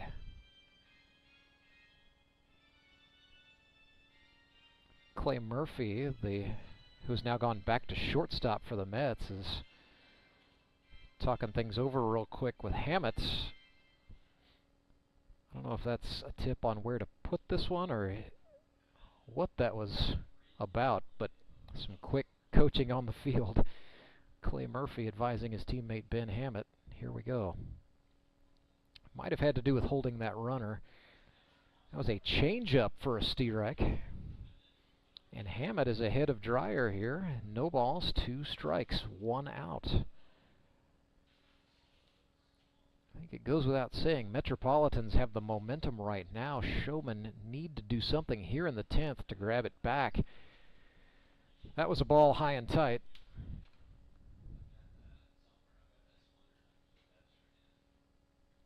One and 2 now for Dreyer. Curveball, swing and a miss. Dreyer down on strikes. That sets up Tyler Abma. 2 outs on the board. Abma is 2 for 4 today. He has singled twice. Grounded to the pitcher last time. I got some Michael Easter, the catcher, conducting traffic on the Metropolitans infield. Trying to play Abma to pull here slightly, I think, as Easter was directing the second baseman Kelly over. Also motioning to the right fielder Harrison Waters. So 2 out, runner on second, top of the 10th. Showmen and Mets tied at 5. Hammett's pitch swung on. This is in the air, left field. Back goes Wilbanks. He lost sight of the ball. It comes down fair. The run scores. That's McGreevy coming across on an RBI base hit for Tyler Abma. That had some air under it, but it came down. Fair and true. It's an RBI base hit for Abma, although an unearned run for Ben Hammett in the book. But most importantly, a 6-5 advantage for the Branson Showmen. Springfield Mets will still get to answer in the bottom of the 10th. But right now, they've got to get out of this thing. Brady Dean lifts it in the air to the gap in left center field. Coming around to score is Tyler Abma. RBI single for Dean, trying to stretch it into 2. He made it. Brady Dean is safe. 7-5 for the Showmen. Were those jazz hands he just threw up? Yes, stretched the single into the double. I think a baseball coach would tell you running into the throw like that's a little ill-conceived, but nevertheless, Brady Dean turned on the wheels and got it done with the Pete Rose slide. So Matt Spangler bats for the Showmen, who are just trying to extend this thing and pad the lead. Spangler re-enters 1 for 2 on the day with a hit and a strikeout. It was a single to center field, as a matter of fact. So 7-5 the lead. Keep in mind, Branson can re-enter Cole Roark to pitch. He has only pitched 3 innings, so he could throw the 10th and the 11th if need be. We'll see what they do. 2-0 to Spangler, chased big time there. Swung out of the cleats way early on the changeup.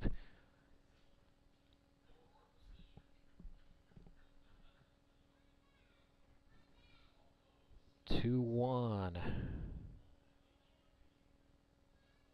That's down for ball 3.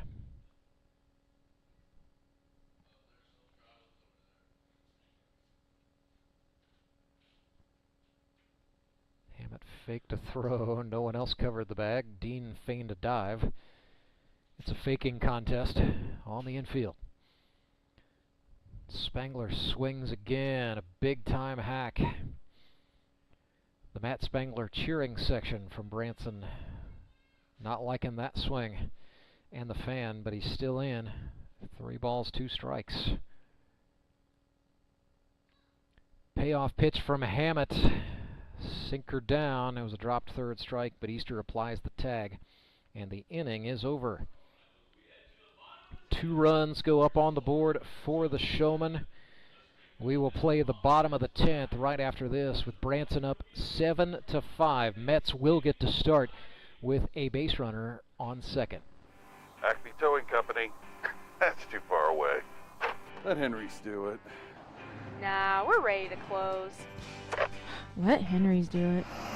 Henry's is ready to take your call right now. From compacts to semis, Henry is here to help 24/7. Save yourself the hassle and make us your first call. Henry's gets there fast, offering multiple locations to serve the Ozarks. When you're stuck on the side of the road, make the right call. Let Henry do it.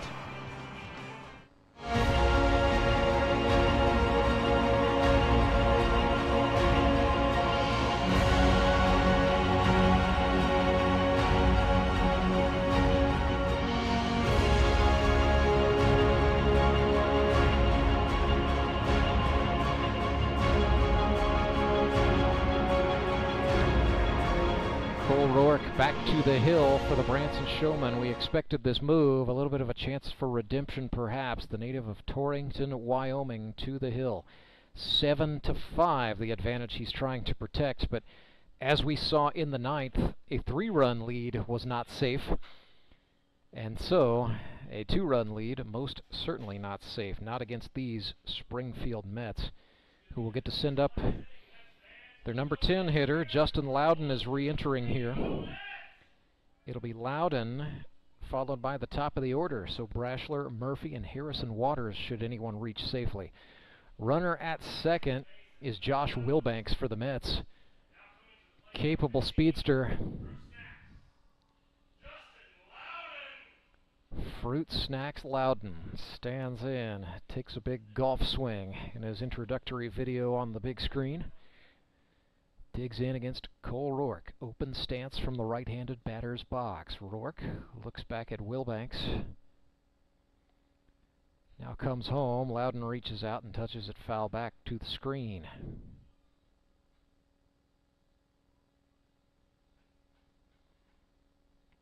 If you're Roark, I mean, sure, it would be nice to keep a run off the board, but you don't have to be concerned with Wilbanks as much as you do Justin Loudon. He represents the tying run in this case. That was the Vulcan changeup, and Mr. Spock struck swiftly there. Loudon swung and missed. Here comes the 0-2. I'd do it again.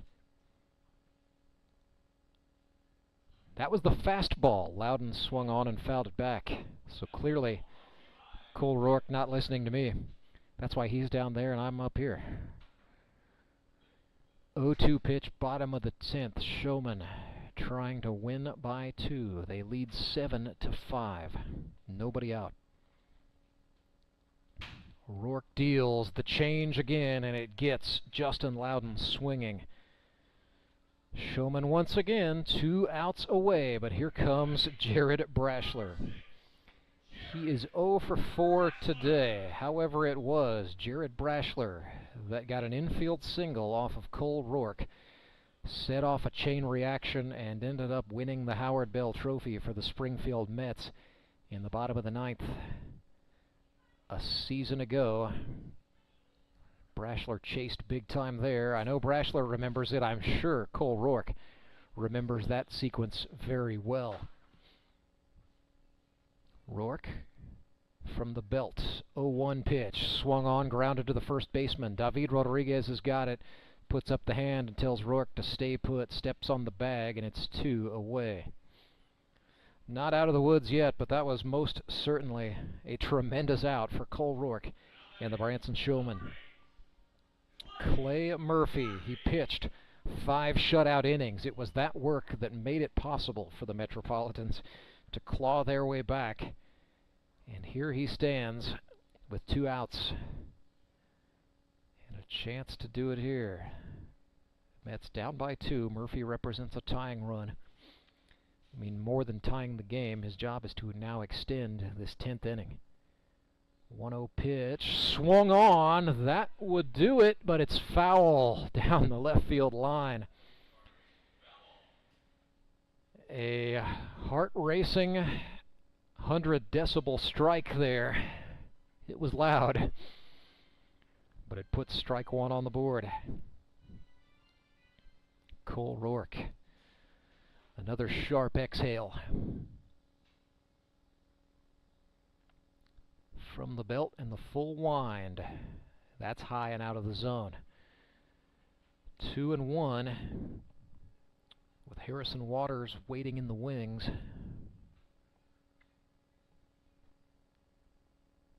That's swung on. That's off Murphy's foot. It's a foul ball, and he could be hurt from that. A little slow to get up is Murphy, but looks like he's going to walk this off. Fouled the ball straight down right off his lead left foot.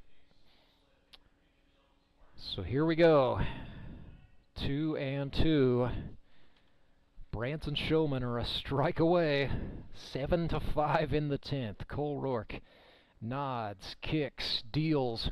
Swing and a grounder. Rinne, the shortstop, up with it, fires across. Rodriguez hangs on, and the Branson Showmen are winners.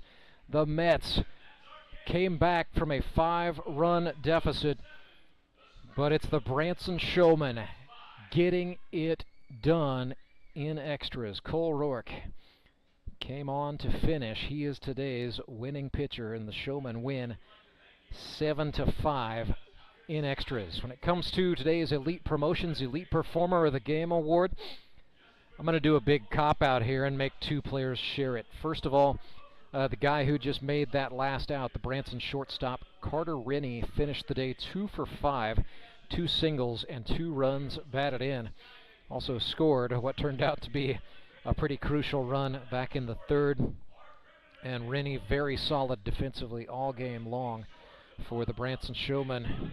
And then we have to give a big nod as well to Tyler Abma, today's starting pitcher for the Purple Gang. Through 5 innings, gave up 1 earned run on 6 hits, and he struck out 9 batters. So Carter Rinne and Tyler Abma share the honors, the Elite Promotions, Elite Performers of the Game for the Branson Showmen. They win in 10, 7-5, defeating the Springfield Metropolitans. We will take a break, try to have a quick post-game chat with some of the Branson Showmen right after this. It is Grip and Rip Baseball, brought to you today by Central Bank of the Ozarks.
Rance Berger back with you live at Sky Bacon Stadium, where the Branson Showmen are winners in thrilling fashion. 7-5, they defeat the Springfield Metropolitans in 10 innings and start the season 1-0. We welcome in one of our elite promotions, elite performers of the game, Tyler Abma. And Tyler, first of all, welcome to the GRBL. Was that the spine-tingling, heart-pounding thrill you were looking for, or what? I was honestly a little bit more amped up before the game than I thought it was going to be. So there was a little bit of jitters, but luckily got those out of the way in the first inning. Felt much better after that. So you make a great debut, 5 innings pitched, allowed 1 earned run on 6 scattered hits, but then you struck out 9, including a strikeout of the side in the 5th. What did you do before you went out there for the bottom of the 5th? Just same as normal, just calling what Jared's throwing what Jared's calling back there. He called a great game for me. I didn't have to shake off very much. I think he knows the hitters in the league a little bit better than I do, so I was just deferring to him and trusting him to put me in the right spots. Had some hits as well. Matter of fact, a nice RBI double there in the 10th. What did you see on the pitch coming in from Ben Hammett? I was just sitting fastball there. It was 1-0 count. Thought for sure he's throwing me a fastball. I was just sitting on it, trying to make good contact. Hit it out to left pretty well, and I think the sun helped me a little bit, but I'll take it. It doesn't matter how the runs get there, that they all count all the same. So 3 for 5 for you in your debut. When was the last time you stood in and actually batted a baseball against live pitching? So I've been playing in an adult men's league out in Salt Lake City, where I've been living the last 7 years. So normally played spring and fall. So I've gotten some innings on the mound and some AABs. Moving to Missouri this year, didn't really get a chance to play this spring. So it's been 8 or 9 months, but not too long since the song of that. Well, Cole Roark, I'm sure you'll go back and look at the book and shake your head at a few things, but the bottom line is 7-5. You guys get the win today and a measure of revenge against your old pal Brock Chaffin and the Springfield Mets. So that has got to feel great. Yeah, no, it's a good win. Anytime you can start 1-0, it's awesome. Sometimes it takes a dumb manager to make it more interesting as you go. If anybody was watching the clock, we could have ended it after 8, and being the player advocate that I am, sped through warm-ups, didn't let them throw it around much, and got through. We came in right under the timeline. Yep, I had you at 2 hours and 33 minutes, as a matter of fact, so if you go back and watch the replay, which you may or may not do, as I understand, but if you go back and watch it, I did note what you were doing there. Right, so just trying to get guys innings, and then they capitalized and had a big one off me, and then our guys bailed me out, which is huge, and I think this club can just do that. They're grinders. We got a lot of guys that bring a good stick up there. We played pretty good defense all day, so something to, I think we'll be around. I think we'll be consistent. You're selling yourself short. I mean, sure, the 9th was what it was, but you come on in the 10th, get the strikeout of Fruit Snacks Loudon. You got Gerad Braschler to ground out, which was a measure of revenge there, and then what was going through your mind as you saw the ground ball go to your all-everything guy, your shortstop, Carter Rinne? Yeah, I had no fear. I was walking off the field thinking about how to get up to the press box and do an interview, so I knew it was over. Well, I appreciate you adhering to the GRBL's 5-minute rule, Cole. You're better at it than a lot of managers are, I can tell you that. So let's talk about this nucleus of players you guys have built. First of all, let's start with the newcomers you bring in. Of course, you're standing right next to one of them, Tyler Abma, but you were pretty busy on draft day evaluating some new talent. Yeah, always looking for guys that can kind of fill roles, and it's stuck with me since last year. We came up a little short, so trying to find ways to build a consistent performer in a short season. That's what you got to do. So went out and got some new guys. As soon as I saw Tyler throw, I knew he'd be solid in the league, going to be a consistent guy, not going to walk very many, which is usually where you get in trouble. So that was great. And we brought in some of the old with the new. Kurt Brand had a really nice day today. Absolutely, he did. Clay Murphy, and we got guys. I think everybody can play up and down. Mention a couple of wily veterans you bring in, Matt Spangler and Logan Prock. Guys who have had success with other clubs, but both of those guys showmen for the first time, and it seems like they're fitting right in. Yeah, just looking again for consistency, and those guys have been around. They've seen kind of what the league has to offer. They understand how tough it is to go try to get at bats once a week and see a menagerie of arms every time. So knew they can go in and help lead a club, which is what we need. So I like where we're at, especially now that we're 1-0 and nobody counts Jamboree Day, but we were 2-0 there. So it was a good show. You know, I did pencil it in, and I made mention. You know, the Showmen looked all right on Jamboree Sunday, but you know, 1-0 with a 7-5 win in 10 is pretty good. Tyler, you know, flip side of that, what is that like for you? I know you knew some guys coming in here, being a Drury guy and being from Southwest Missouri, being from Miller, but you know, what is that like coming in? You know, you shake hands, you say, "Hey, I'm Tyler," and then a week later, you're out here playing a 10-inning thriller. Yeah, I mean, it's a great time. It's certainly new. Back in Utah, I was playing with the same group of guys for about 5 years, so knew everybody well. So it's definitely different coming in, making 13 new friends.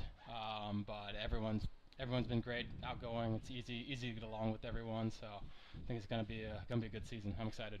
I would tell you the road gets easier, but at high noon next Sunday, August 20th, it'll be the 1-0 Branson Showmen against the 1-0 Nixa Suckers, who were 16-3 victors Friday night on Baseball Night in the Ozarks. So showdown at high noon ought to be a pretty good tussle.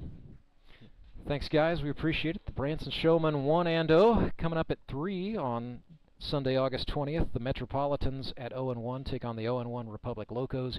And then at 6 o'clock on Baseball Night in the Ozarks, the Moon City Mavericks face the Ozark Mountain Ducks. That is going to chase us 7-5. The Branson Showmen are winners, and they are 1-0. They defeat the Springfield Metropolitans today in 10 innings. Today's game's been directed by Derek Sako. Our executive producer is Tony Lewis.